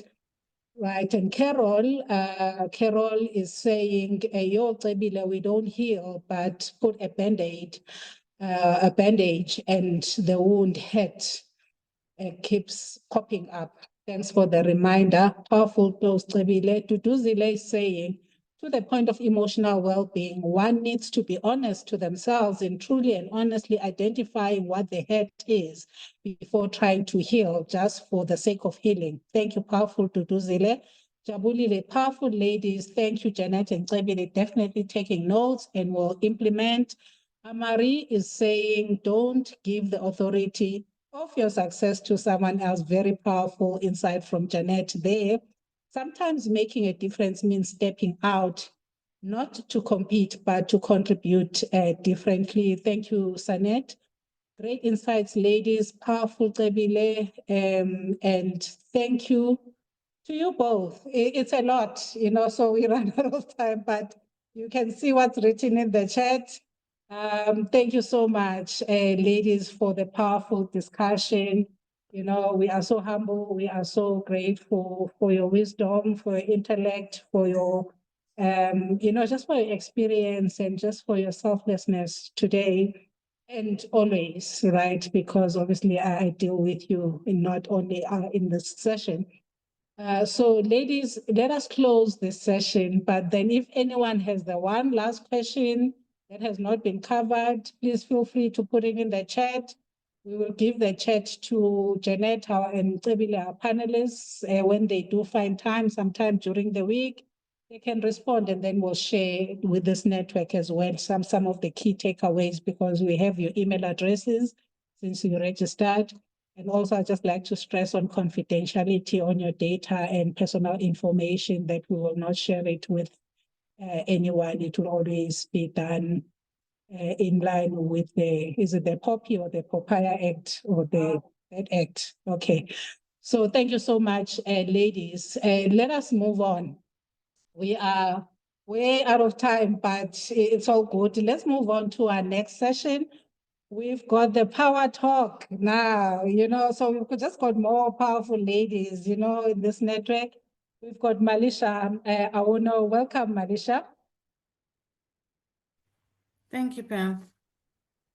How are you? How are you, Sisi? Ish, after all of these comments, I'm like, I need to like just take time to absorb everything. That was the power talk. Yes, so let's go with you then, Malisha, for the next 25 minutes or so. So Malisha's topic is the power of reinvention, leading with purpose in a changing world, right? So the key takeaway here that we are hoping to get is that the future belongs to those who dare to reinvent themselves. Over to you, my sissy. Thank you so much, Pam. So good afternoon, everyone. And thank you for allowing me to share my story with you today, because I can only share from my point of view as a previous speaker spoke. So I'm hoping that today's story is a story of change for you, about building resilience, and most importantly for me, living your purpose. One that I hope that will inspire you to embrace your uniqueness, your journey, with the confidence that is not often instilled in us as women. And more importantly, to understand no matter where you are in your career or in your life, to the previous speaker's point, nobody is coming to save you, right? We got to save ourselves. So I find that storytelling is a very powerful way of creating safe spaces, because what it actually does is give permission to others to be their true selves. So by way of introduction, thank you, Pam. I am Melisha. I am the daughter of a blue-collar steel worker and a housewife that could whip out a slipper and smack you quicker than Clint Eastwood could with a gun. My mom had standard 1 education and my dad had standard 2 education. But for them, it was very important to build an equal world. And that is something that I live each and every day. I am now a wife and a mother of 2 awesome teenagers who on a continuous basis teach me about the importance of generational differences and, more importantly, educate me on life in a way that no book ever can. So in terms of, I know Pam put this talk in 3 parts, but I want to take us back a few steps. So I'm going to take you back to the 1st of August, 2024. I found myself at the intersection of burnout, menopause, and retrenchment. So just stop there for a minute. The 3 of the biggest things all imploded in my life on the eve of the 31st of July and morning of 1st of August. And after 28 years in a corporate world, I woke up unemployed. And I'd been working since I was 22. I left home when I was 16 to go to university. I had never stopped. There was no such thing as a sabbatical. With my maternity leave, as soon as time was up, I was on a plane. No one asked me 17 years ago, are you breastfeeding your children? Do you have someone at home to take care of your kids?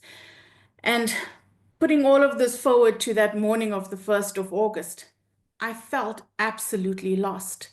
For nearly 3 decades, I had been the most, in my view, the most loyal, committed employee. I always gave my best, and I always strived to make a difference in the environments that I worked. But that morning, I was truly lost. In full declaration, and I hate labels, but I got to share this with you, I'm an Enneagram 1, which is called a strict perfectionist. And that for me was very important to understand in relation to feeling lost, right? I had to take deep breaths because I thrive on structure. I had no structure anymore. I thrive on a plan. I did not have a plan. And here I was trying to be the best coach, the best mentor, the best wife, the best mother. And it all felt like it came crashing down. So what I did with a little bit of therapy, which I totally say everybody should go through, I rage walked. I rage baked, and between all of that, I worked through those emotions. Emotions of anger, emotions of resentment, emotions that did not feel healthy to be in my body. I am proud to say that a few months later, I'm the healthiest I've been in a very long time. But in rage walking, what it allowed me to do was actually stop. When last have you looked or seen a sunrise? When last have you seen a sunset? When last, when you were walking, was it not just for the steps for your Fitbit, but truly to appreciate everything around you? And I rediscovered my love for photography, even though it's with my little phone. I stop, and my husband always says, you know, you could do this 5 kilometers much quicker if you didn't stop to take photos all the time. But for the first time in my life, I was slowing myself down. For the first time in my life, I was not rushing to be in the office at 6 a.m. I was not, rushing to go to the next meeting, to the next crisis. But in this moment of uncertainty, I recognized that this is also an opportunity that terrified me. So I asked myself, in all of this giving myself to this career and this job title and everything that comes with it, what if I could actually do this for myself, right? What if I could take everything I've learned and use it to create something meaningful? And that is how Ikigai People Advisory Services started. So career shifts and industry transitions can feel daunting at the best of times. You're talking to someone who's going to be 50 soon. If you had told me a few years that I would not be in corporate, that I'd be doing this entrepreneurship thing, I'd think, what are you smoking? But here we are, right? So in this career shifts and industry transitions, while it feels daunting, everything is within your capability. Sometimes we need to get out of our own way, whether it be in relation to the trauma, whether it be in relation to not having enough self-worth, self-belief. One of the most beautiful gifts my daughter has given me, and it was a reading that I went to, and it said, the way in which you speak about yourself becomes your daughter's inner voice. And every day I have to remind myself, because at the end of the day, what I say to myself, my daughter absorbs, the women around me absorb. And why should I take on the burdens of trying to keep everyone happy all of the time? We're not ice cream. You know, you can't keep everyone happy all of the time. There is no such thing as work-life balance, as there is no such thing as, you know what, at the end of the day, you can have it all. You can't. At the end of the day, something's going to give. When you give too much on one, it's going to mean taking a little from somewhere else. And we have to understand, what are these standards that we set ourselves? Is it truly something that is achievable? Is it something that I find joy in? Or is it just this continuous, relentless drive to be the best, to be the this, to be the that? And you know what? It comes with a lot of pain, not just emotional pain. It comes with physical pain. Up until July last year, I was limping, and I actually thought maybe it's an injury I don't know about. I've stopped limping on the understanding that I actually carry my trauma in my hips, right? But educating yourself about those things, about the things that trigger you, is just so important. So in this career shift, which I'm now running a business and I'm like, I can't sell anything. How am I going to do this? It forced me to get out of my comfort zone and to confront the unknown. But in saying that, often we have this fear of the unknown, right? And for me, I'm very faith-based. And for me, it's about letting go of that fear, because fear is normal. You deal it, you understand it, where it's coming from, how you're going to sort it out, but don't let it overrule you. Don't let it take over everything that you believe, because at the end of the day, you can overcome it. So here's the stuff that I've learned about this unknown, scary thing called becoming an entrepreneur, right? Confidence doesn't come from having all the answers. It comes from trusting yourself to figure things out along the way, right? I've often said, I've given in my previous lives, given my team the space that says, I don't know, I don't have the answers, but you can be certain about one thing: we'll find the answers together. And I think we need to start changing those social constructs that say, I need to be able to look in a certain way, I need to have straight hair, I need to dress in a certain way, I need to speak in a certain way. It's all BS in my view. Sorry, Pam, I didn't say it out loud, but I just used the shortened words, right? Because by whose standard are those social constructs? By whose standard are those structural constructs that tell us you've got to look like this, you've got to talk in this way? And maybe it's because I'm getting much older. I'm more comfortable in who I am than I've ever been in my life. And it doesn't require me being a certain size or speaking in a certain way or not piercing my ears as many times as I want to. In sitting in meetings, I'll never forget, we were doing an interview once, and it was one of my youngsters that I passionately follow her career in. And we were actually interviewing for someone in our team, and the person asked, but who is the head of HR? And she turned around and introduced me, and I was part of the interview panel. The woman was like disgusted, and I'm like, was it because my jeans were torn? Was it because my hair was curly? I'm not going to pretend to be something I'm not. And I think when we are able to be more authentic, do you know what?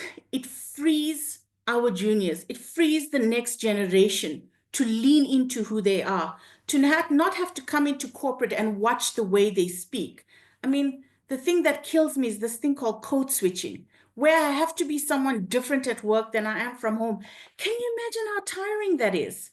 So authenticity is a non-negotiable. And I think we have a responsibility in being our true selves, because it allows others to be the permission to be themselves.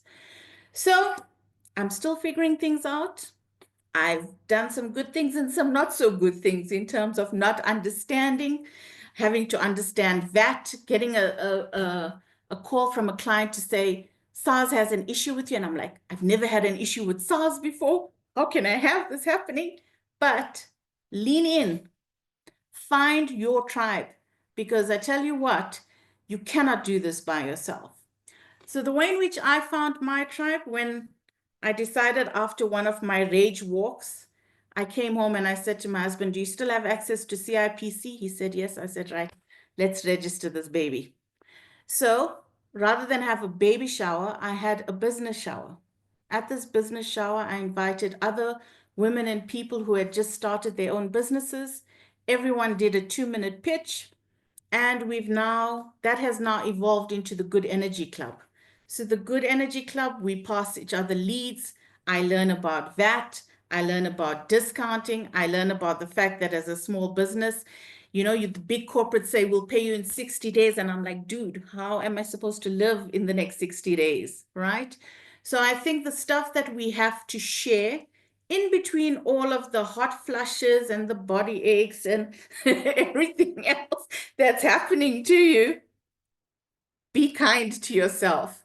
Please just be kind to yourself. And if you can't, there is no shame. Why is there shame in someone saying, you know what, I can't. You know what, Pam, I really can't meet with you today, right? If it's someone who has your back, you don't need to worry about saying more than that. So in putting all of this together, so it's Ikigai People Advisory Services, I'm sorry to tell you, I do not have a blueprint. What I do have is a deep belief in my purpose. And my purpose is to create workplaces where people feel valued, included, and empowered to thrive. I'm the mother of a 14-year-old daughter. I want her to enter the workplaces one day where no one tells her you can't be that because of your skin color or your hair or your accent or whatever the case is. She should be whatever she wants to. So I always say to people, I'm trying to build something where all of our children can thrive, not just mine, because we need to get out of their way, because I believe that they're going to change the world for us. We've messed it up enough, as though I'm speaking as an exa. No insult to anyone who's younger than that.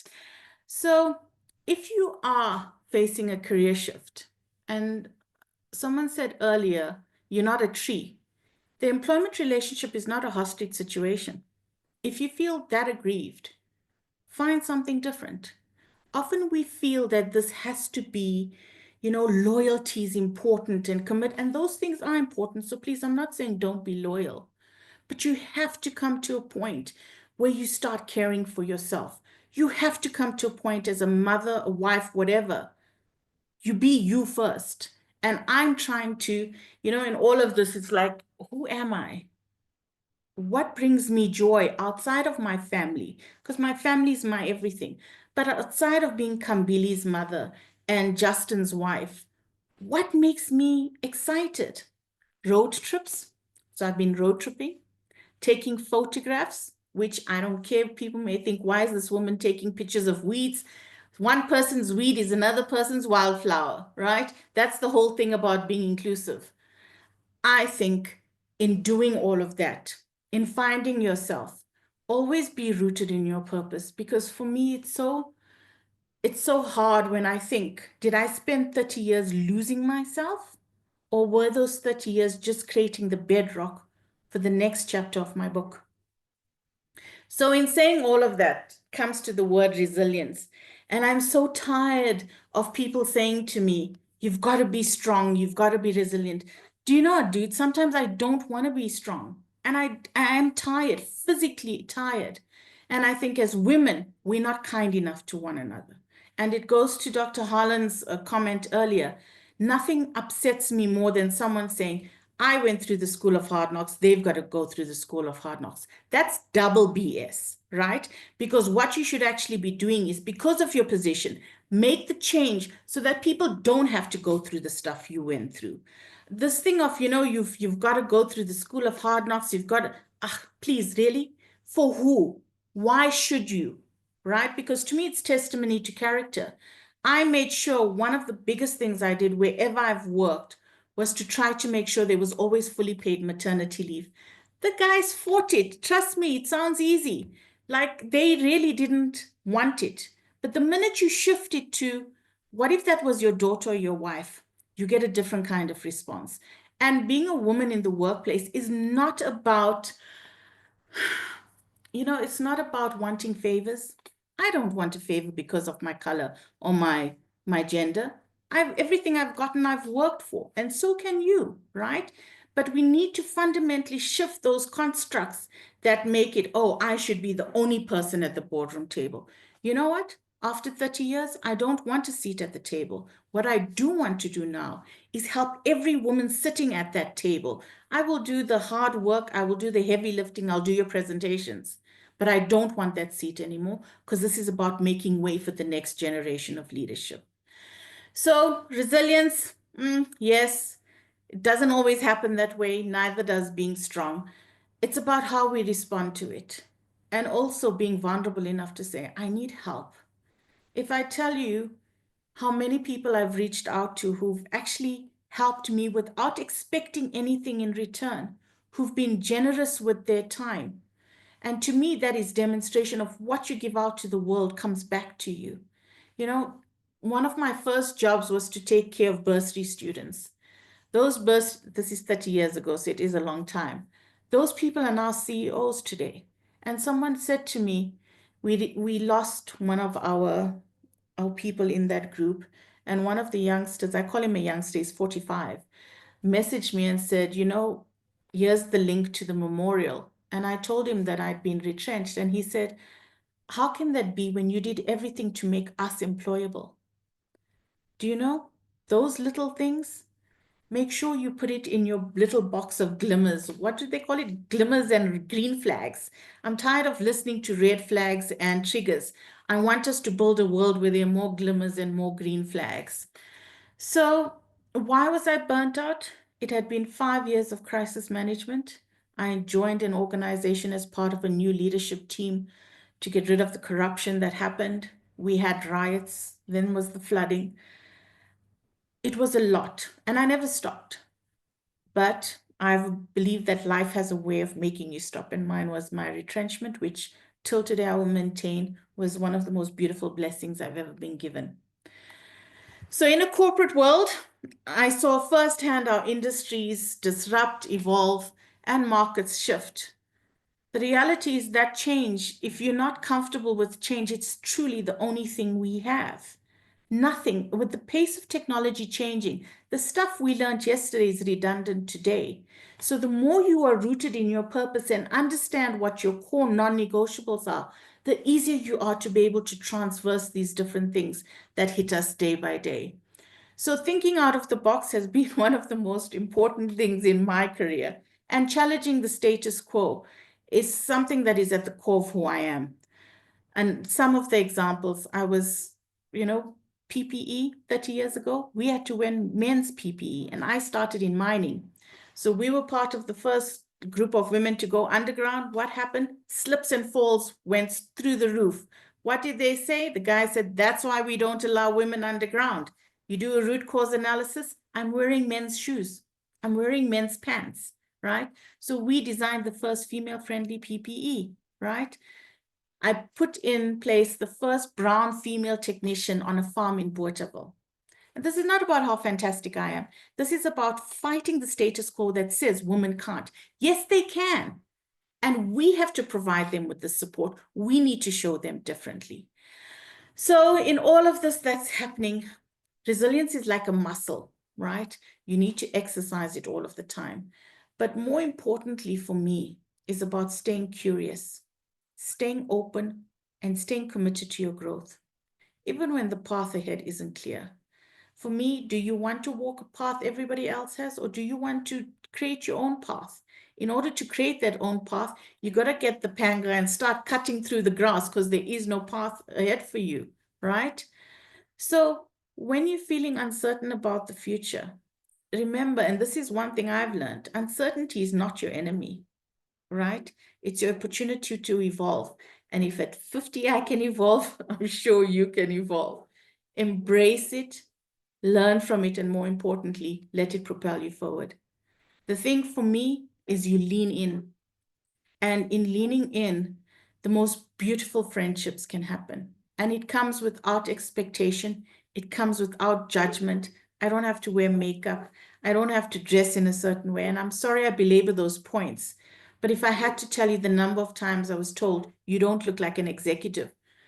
I look like an executive to me. I don't look like an executive to you because I'm not wearing a business suit or high heels. I like my sneakers. I'm not going to change who I am. And I want to create workplaces that allow that kind of flexibility for people. So this curiosity thing I keep talking about, it's not something that can be taught. I have a voracious need for knowledge. I don't watch any TV. So I've tried this binge watching thing and it really doesn't work for me beyond 10 minutes. But I love reading. And what I've been doing over the past while is educating myself on AI because I believe in using tech for good. So what is Ikigai? Because I've used this word quite a few times. Pam, how are we doing for time? Do I need to stop? You're on mute. 5 minutes. Cool. So Yeah. Ikigai is a Japanese term, and it's your reason for being, right? So it's the intersection of what you love, what you're good at, what the world needs, and you get paid for it. For me, Ikigai is about creating those workplaces where people feel like they belong. It's about consistently challenging the status quo that says, for a team building, we're going to play golf. I don't play golf. I don't listen to sports. That doesn't make me less of a competent person. It's about driving diversity, inclusion, and equity, not just because it's the right thing to do, but because it's the smart thing to do. When people thrive, organizations can thrive.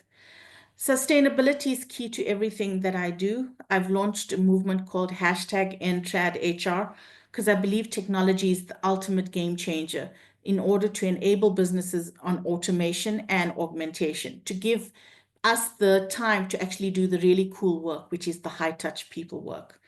Finding your Ikigai is not easy. And I did this, and I'm so not a capitalist or an entrepreneur.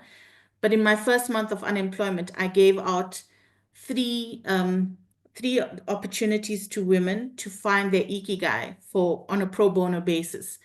Pro bono volunteerism is very key to what we do as a business.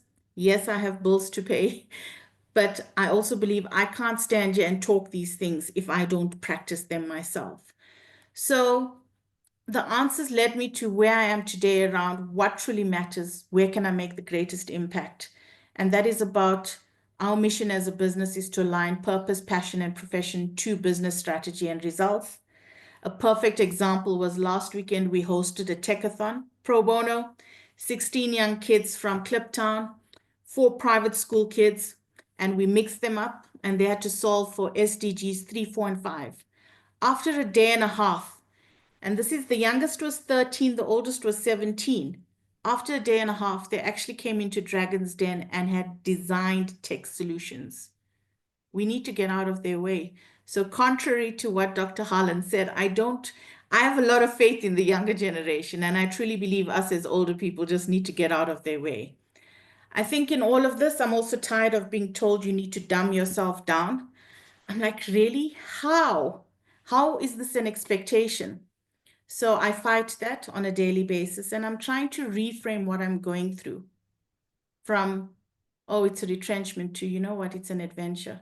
I get to redefine who I am. I get to find Malisha again, and I hate to say my name in the third person because it sounds a bit dodge, but I get to find who I am and the stuff that fills my soul with fire. So at the heart of it is a deep heart of gratitude for the people who believed in me, for the people who take my call, because trust me, when you're not in corporate, people don't take your calls anymore. You get blue ticked more often than I've ever been blue ticked in my life. But gratitude for the opportunity to wake up every day, do my walks, take my pictures of my weeds, and do work that really matters. So if there's one thing you take away today is you have the power to create your own life. Don't let anyone say that you can't. It comes from you. And you have to consciously decide, am I going to deal my trauma and overcome it? or learn how to manage it? Do I understand what my triggers are? Do I understand these obstacles? How much of them are made by me versus others? It's not pleasant. It's incredibly ugly, and it's incredibly emotionally draining. But I tell you one thing, it is bloody worth it. So whether you're navigating a career shift, building resilience, searching for your ikigai, you're not alone. You have a tribe. You need to find them. Trust yourself, embrace your journey, and never ever underestimate the impact you can make. Thank you for the gift of your time this afternoon. And in order to demonstrate, the impact that you can make, I failed speech right until matric. So this is learned behavior. And if I can do it, you can do it. Thank you very much, Pam. Woohoo! Wow. I'm at a loss for words. This is the only reaction I can come up with right now. Because I have no words. I don't know, it was like just goosebumps after goosebumps, aha after aha. So really, Malisha, thank you so much. So you see, ladies and gents in the call, why we tend to this session, the power talk, right? And really, because of really the powerful story, the journey that Malisha, our friend, has, and also sharing her experiences selflessly, but also being vulnerable as well, because at the end of the day, once the makeup is off, the suits are off, the high heels are off, all that is left is a good old human being that God created. Nothing more, nothing less.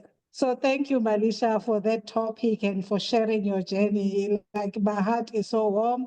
The power of reinvention, leading with purpose in a changing world.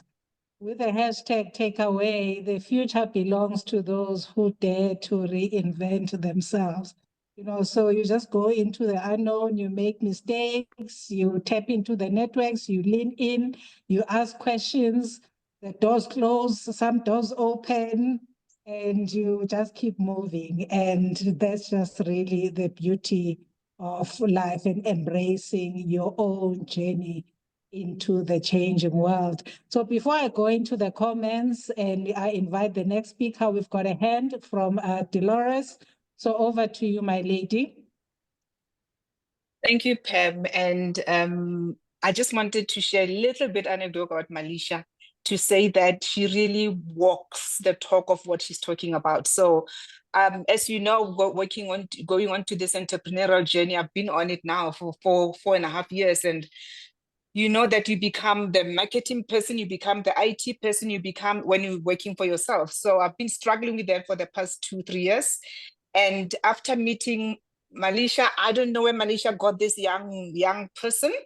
And now I've got a support structure that's doing my admin through Malisha, and that's really how she really brings the young people through and using this support network of entrepreneurs.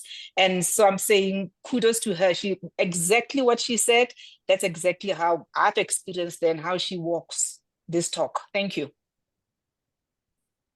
Awesome, awesome. That's the power of authenticity right there, and creating opportunities for others to thrive. Thank you so much for sharing that, Dolores. So let's go into the comments in the chat. In the interest of time, Jill says that, oh my hat, Malisha, your story resonates deeply. Burnout, retrenchments, and menopause. I needed your talk today. Sometimes we feel alone during these times, and it is lovely to see other women triumph from these perils. Thank you, thank you. That is Jill. And Amari is saying, so authentic and powerful. Thank you for sharing your story, Malisha. And Lerato Yip, Malisha, the body keeps the score, right? And then we've got Naima. I don't know where okay, yes. So Naima Joel says, that really resonated with me. Our words shape not just our own mindset, but also the future of those we love. Such an important reminder to speak with intention and positivity. Amari is asking a question, what change was notable in your leadership journey that made you realize you started to heal previous workplace traumas? So Malisha, if you can go to that chat and respond to that question. I think, and then Nqobile, no, there's Nqobile and Janetta responding to the previous chat, previous session's questions. And Melanie, Melanie is from Cameroon. Welcome, Melanie. You cannot keep everyone happy. You are not ice cream. I needed this reminder. Thank you, Melanie. So, Jabulisiwe, Shu Malisha, really powerful and so profound. The body does keep the score of the emotional and psychological trauma we go through. That is Ntswaki, Sibanyoni. And Helen says, I love listening to you, Malisha. You are spot on, and I resonate with so much with what you're saying. Thanks, Malisha. That is from Tembi. Your story is inspiring. We are not having enough conversations about perimenopause. Dolores, oh my word, you have come a long way, Malisha. Knowing you, I could have never say that you are an Enya one. You've broken, you've broken all the rules that I know about what perfection is. So ladies, in the interest of time, please go through the comments. There's many, many, many more comments, and we'll share them with you as part of the feedback of this session. So Malisha, thank you so much. We appreciate you, we love you, and we are so blessed that you are with us in this network, and we're looking forward to so many, many wonderful things we are going to do together in 2025 and beyond, right? So time for crying and complaining is over. Now it's time to move. So let's move, okay? So thank you so much. Thank you. So it is now 5:15. We're supposed to finish at 5:30. We are 30 minutes behind. So for those that need to leave at exactly 5:30, we completely understand, but we will finish by 6 or just before 6. But if you have to dash at 5:30, you will have the recording as well. Let us welcome the thorn amongst the roses. Let us welcome a very good friend of mine, a mentor and a brother, a leadership coach, a university professor, Dr. Madison Gafferson. He's also originally from Cameroon, but he's been based in the US for the past, I think, 2 decades. Dr. Madison, he is a university professor. So he'll give a bit of more detail about his background. And so I invited him here because I think, we build networks. Someone spoke about the power of networking for your business and for your career. I actually met Dr. Madison via a global network that I was introduced to by another friend of mine called the iCarbo World Network. And then I happened to connect with him. And then fast forward, he invited me to his Live to Lead conference under the John Maxwell label to be one of his speakers in Cameroon last year, in which I grabbed the opportunity and I bought my ticket and off I went. And also, this is just really a testament to say that sometimes when the opportunity comes, don't ask, am I ready? Do I know it all or don't I know it all? The opportunity is there. It came because you belong and you are capable. So don't doubt yourself and worry about being 100% ready. And I thought to myself, what am I even going to be talking about with all these globally renowned speakers? But then the first thing that I thought, to Malisha's point, the power of storytelling is real. Just tell your story and the rest will follow. So Dr. Madison, thank you so much. Thank you for gracing us. I know that you're a very busy man, but thank you for being here. Over to you. Thank you very much. The only problem that you caused for me today is letting me speak after Malisha, right? How do you speak after Malisha? How do you speak after, Nqobile and Janet and such a wonderful panel discussion that they had? How did you, put a brother in that spot, right? How did you do that? That's my only problem that I have with you today. But otherwise, thank you so much. It's good to have all of you. Actually, I'm speaking today from Cameroon. I traveled 2 days ago to Cameroon. to meet a beloved mentor who lost the wife. So I just from the funeral, and I'm glad to be here with you guys. So just I can keep myself on track. Let me share a couple. Let me share a couple slides with you guys so that I can keep myself on track. Yeah, I think. You know, Pamela, tell me if you can see my stuff from your end. Yes, yes, we can see it. All right, good, good, good. So let me hide my controls. Good. All right. So my name is Madison Gafison. I'm originally from Cameroon in Central Africa, and I just wanted to take some time today and just talk briefly on the subject that I just made up. It's a tale of 5 women who influenced my life. So, and my thing I want to really encourage you with all of the ladies on the line is that what you do makes a difference. My life revolves around talking to people who are interested in leadership or who are in leadership around the world. And the subject of women and leadership is always a topic that stays on the table all of the time. I have an organization called Lead Missions International, and I would do most of my work through my organization, Lead Missions International. But let me just say a little bit about, who I am. I come from Cameroon, like I mentioned to you. I'm a business professor at Palm Beach Atlantic University in West Palm Beach, Florida. I am also an author.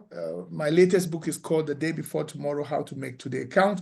I also am an entrepreneur. I have a business consultancy business, and also I have an AI company where we build bots that help in customer service and the rest.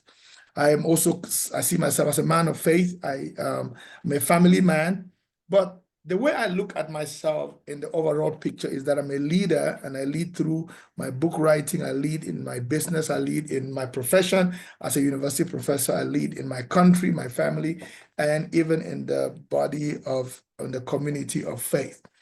Through my organizations in the last 8 years, we have been able to train about 25,000 leaders from 55 countries of the world and counting. And because of that, the Maxwell Leadership Organization, which I am a part of, which consists of about 54,000 coaches, speakers from around the world, in 2023, was able to recognize me for what they call the Leadership Culture Award, which is, being, the top, exemplifying the Maxwell Leadership Culture was the top 10, 20, 10, and then the first. And that for me meant that Africa is on the map, because we want to have Africa on the map when it comes to leadership. That's why that is important to me. And then this is where I got to meet Pam when in the Akaba World Network, where I was recently in 2024 awarded was one of the Global 100 leading Black professionals. But why am I sharing with you all of this, right?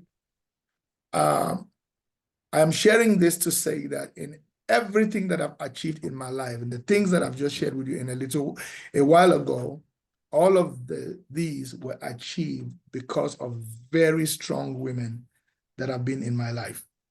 Now, I want to begin by saying leadership is influence, nothing more, nothing less. That's John C. Maxwell, my mentor's definition. Leadership is influence. So it's not a position, it's not a title, it's certainly not a post, certainly not just mere management. Leadership is true influence.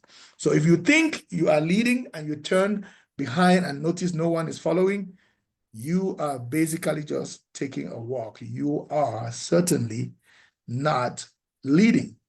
And that is very important to me because of the story and the stories that I am about to tell. So this is me. Probably this is the oldest picture of me that I have.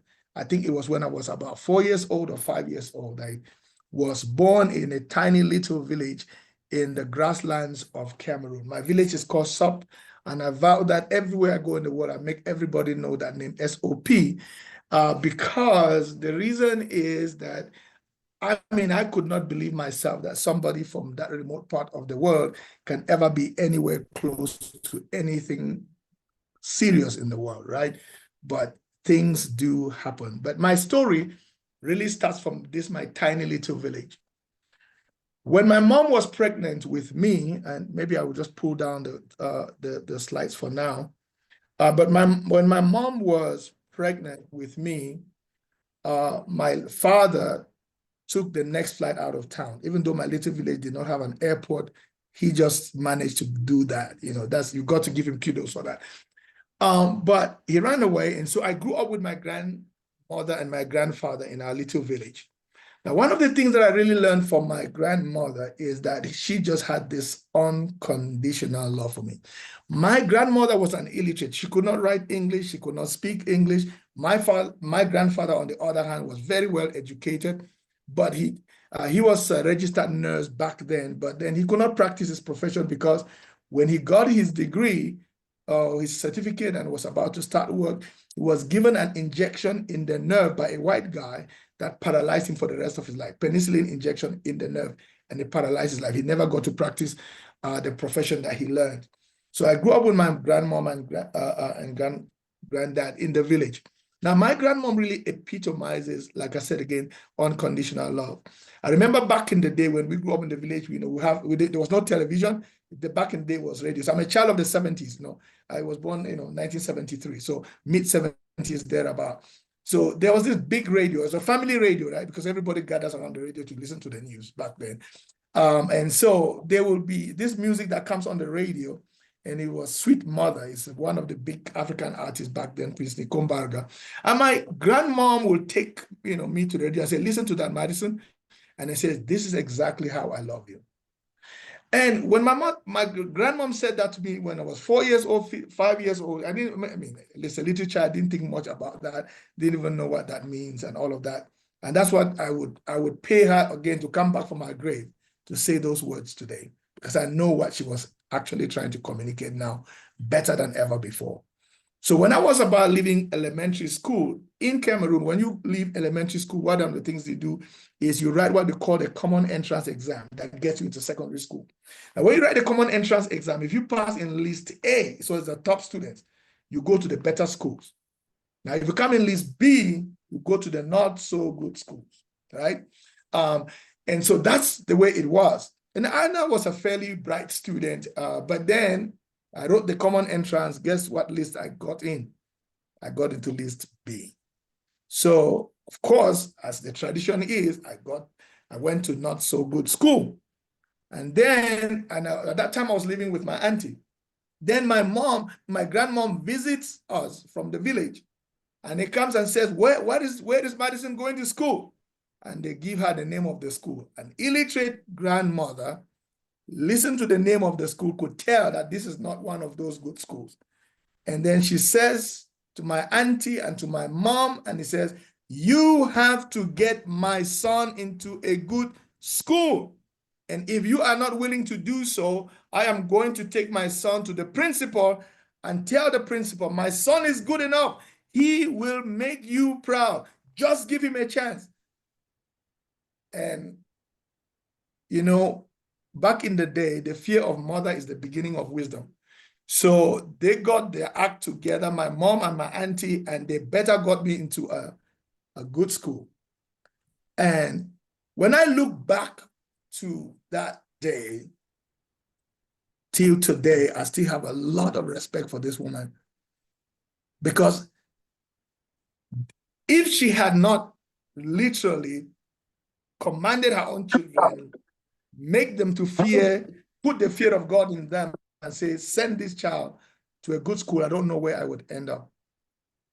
So years and years ago, and now she's passed into glory and all of that, when I graduated with my PhD, University of Texas, when I graduated from Harvard with my analytics degree, and I said, how come that my grandmom saw me educated, saw me impacting the world, and illiterate, could not write her name, could not say an English word, but all of my educated mothers and aunties and all of that, nobody saw it coming.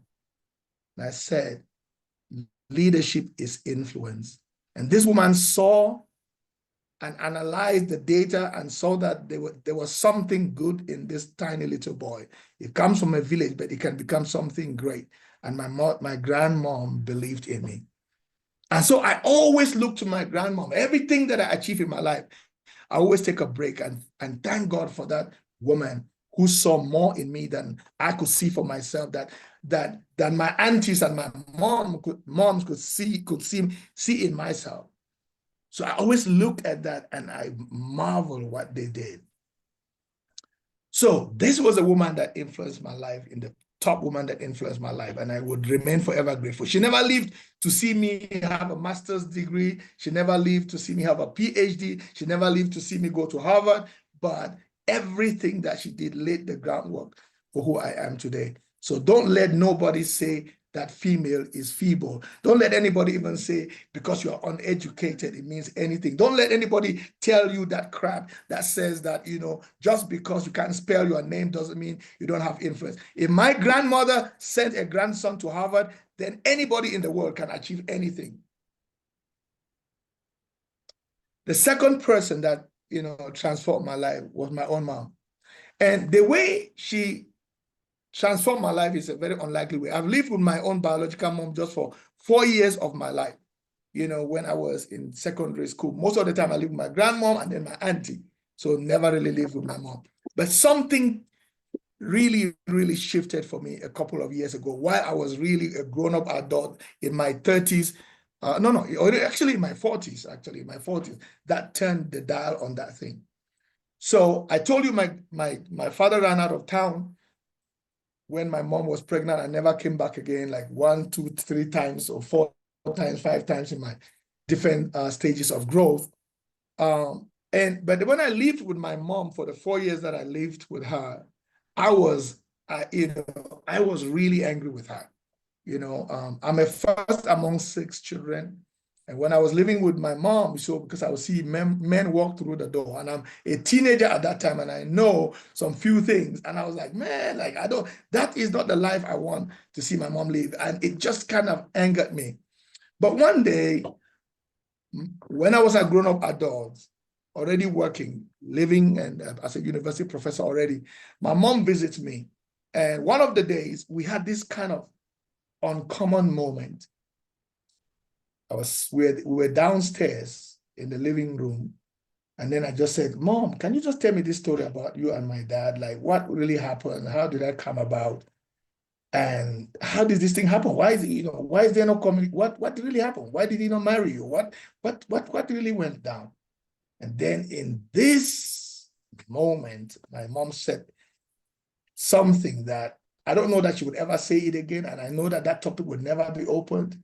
But she led me into an uncommon moment. And long story short, she said, this was not consensual. I didn't even know anything about what this meant. When I was pregnant, I didn't even know.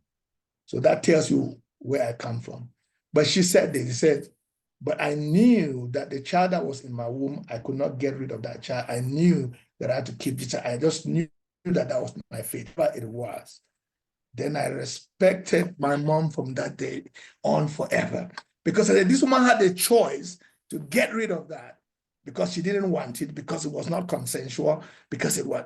But what was not consensual and what whoever intended for whatever purposes, God meant something else. And so far, to the day I die, I still respect my mom for keeping that pregnancy.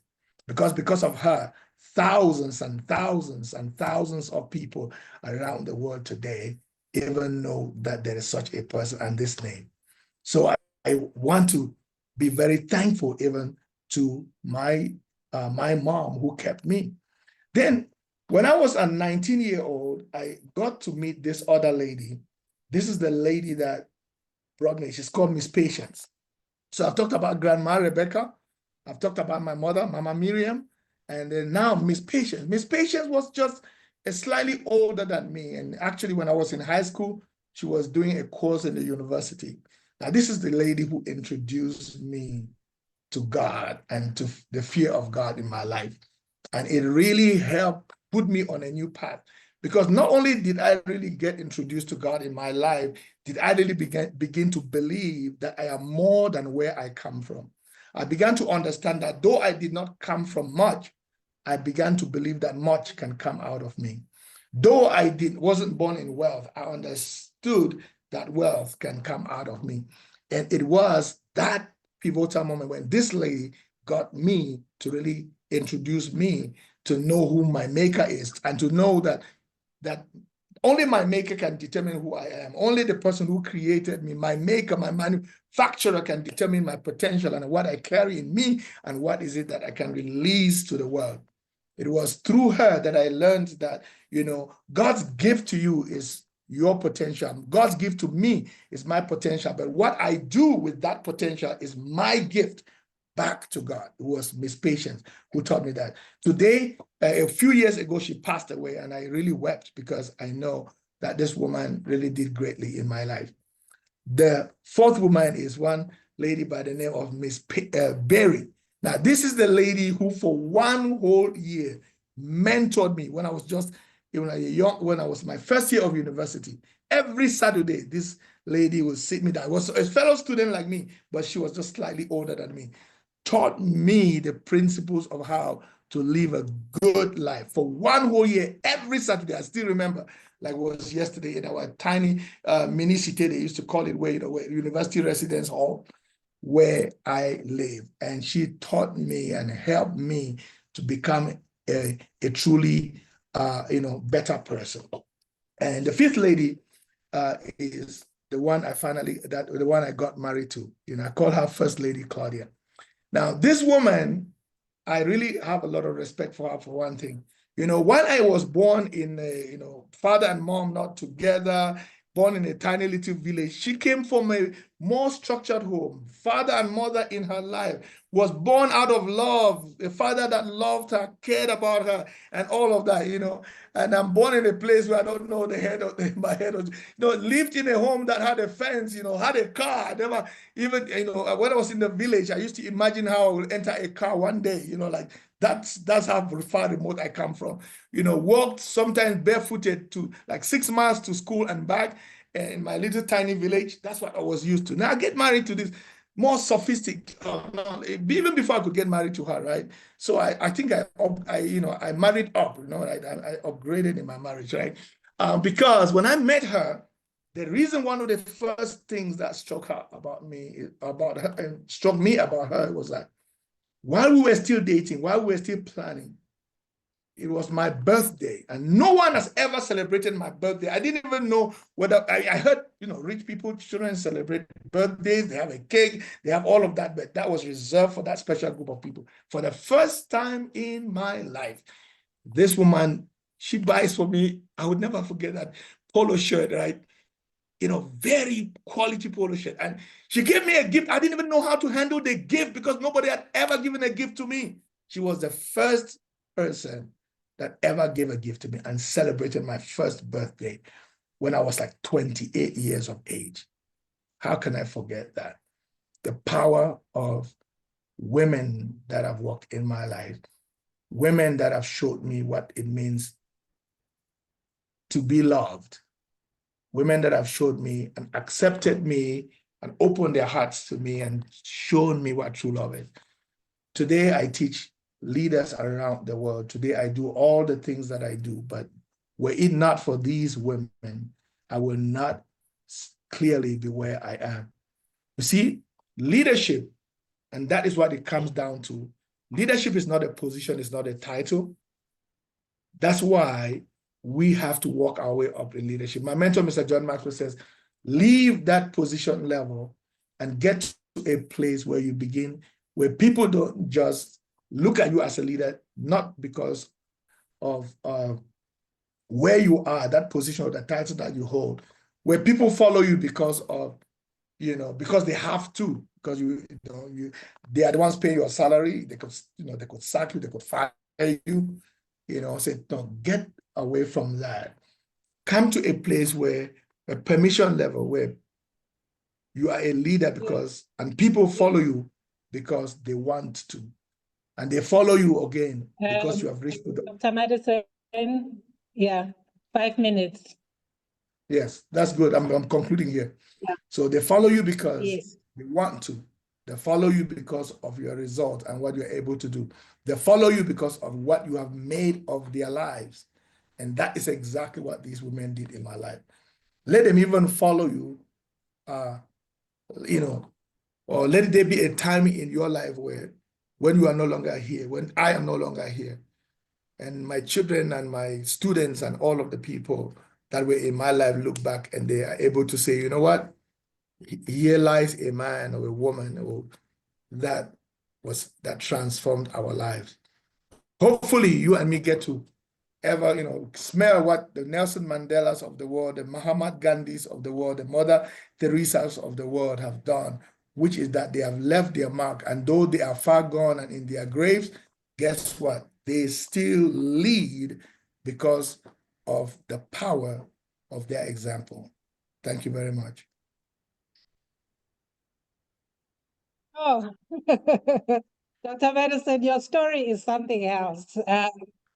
So when they say indeed life is a journey, that's why I always say to people, never look down on anyone because you don't know what they will become.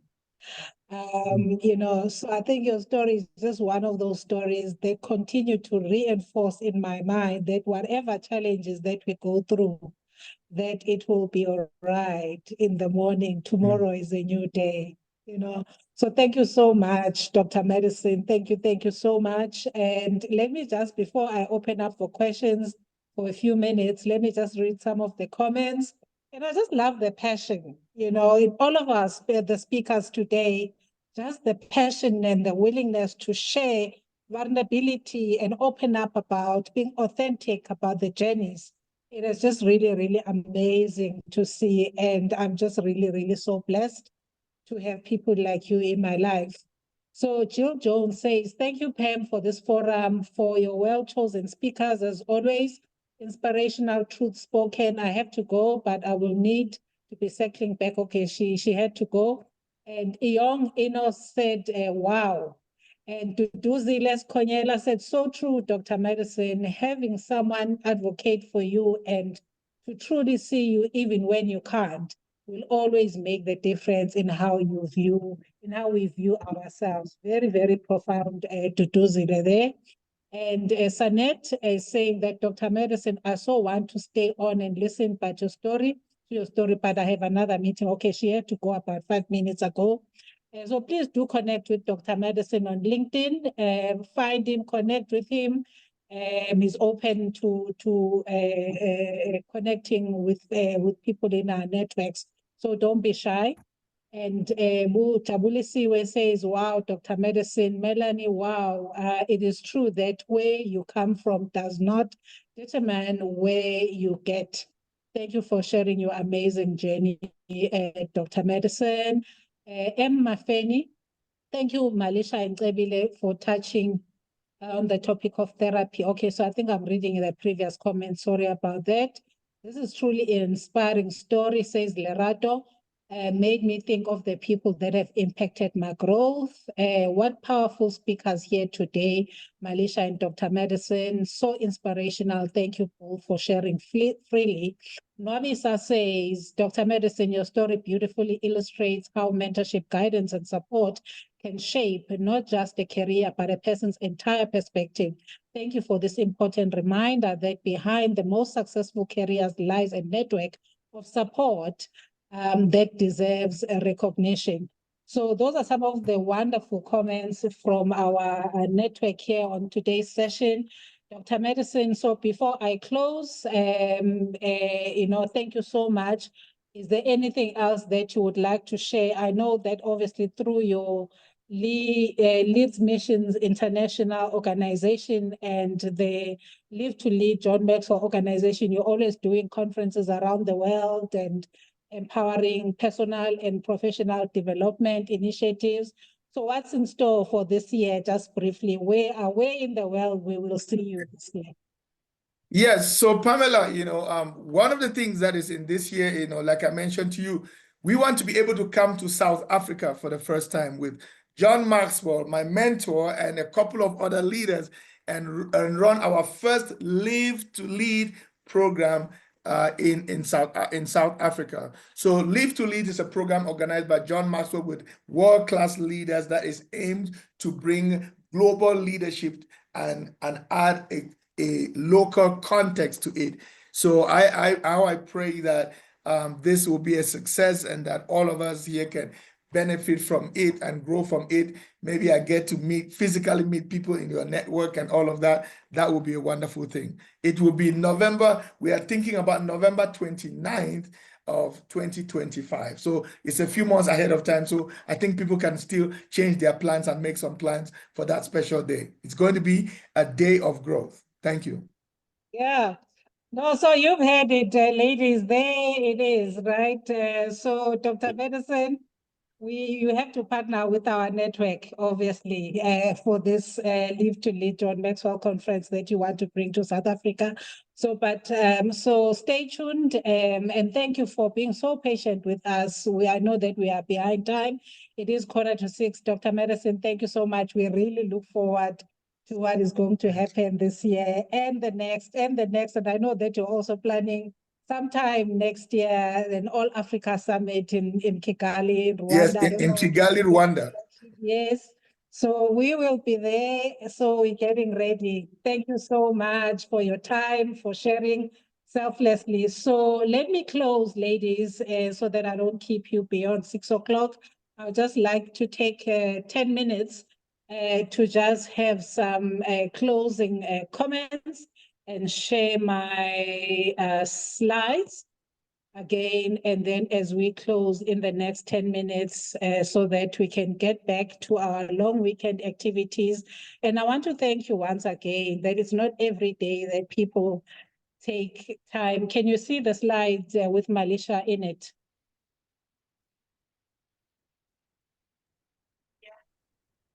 Yes. Yes, okay. Thank you so much. So I think, so let's close today's session and let's just look at the summary of key takeaways where we started off with Dr. Harlan Clotter, really there, key takeaway, women as contributors for innovation and governance. And that was followed up by the two powerful, lovely ladies, Janet and Nqobile, where the key takeaway there was how women can leverage their skills, networks, mindset to build lasting success with the topic women at the forefront of economic empowerment and career growth. And how can we forget the power talk from the graciously selfless Malisha with the topic, the power of reinvention, leading with purpose, with the key takeaway, the future belong to those who dare to reinvent themselves. And Dr. Medicine, thank you so much. You have showed us that strength is not so much about gender. It's about mindset, impact, and legacy, with the tale of 5 women who influenced your life and how not to mistake female for favor. So you've also, blessed us to say that, look, there is an intention to bring the Live to Lead John Maxwell program to SA. So we are grateful that we have you in our network. So we will look forward to that and support in any way possible. So I think then the second bullet point is that, when we started is that we don't do these sessions just as a talk shop and we say, oh, this was a lovely session, I learned so much. And then next week we're back, to our old selves and we have forgotten. So how do we keep each other engaged? Because really we're starting a network. Yeah, you belong to other networks, but this is another network that you can belong to that has another different audience and different activities. There's no stopping to learning. So we are then planning to have monthly business and professional development master classes, not only hosted by me, hosted by various speakers, people that run businesses within our network so that we can amplify their businesses, give them exposure to certain networks, people that are either in HR or coaching or mentorship or whatever line of business that you run as an entrepreneur or even as an organization. We can do that. So these will be monthly master classes which will either be physical or online or hybrid. So they will be done predominantly between Pretoria, Midrand, seeing that it's central, as well as a venue in KZN. So these will be monthly masterclasses, but we'll start by leveraging on people on this network to say, what is it? What line of business are you in? What can we do to support you? How can we amplify your business? Here's the monthly masterclass. Do you want to come and present and share your knowledge, just as how some of the speakers have done here? But obviously, if it's an in-person venue, we're going to have to charge a fee for it, though it won't be a huge amount, but just to make sure that the venue cost and catering and things like that are taken care of.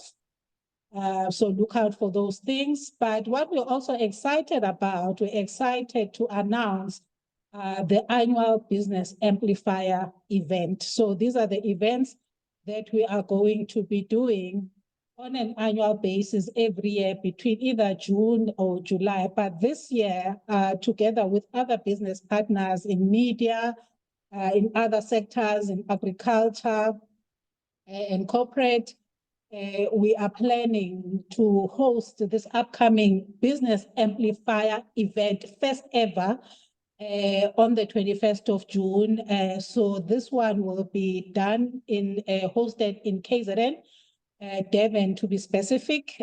So look out for more details if you'd like to partner and join, and also be part of this event where you can amplify your business. You can come as a speaker, you can have a stand. It will be more like an expo.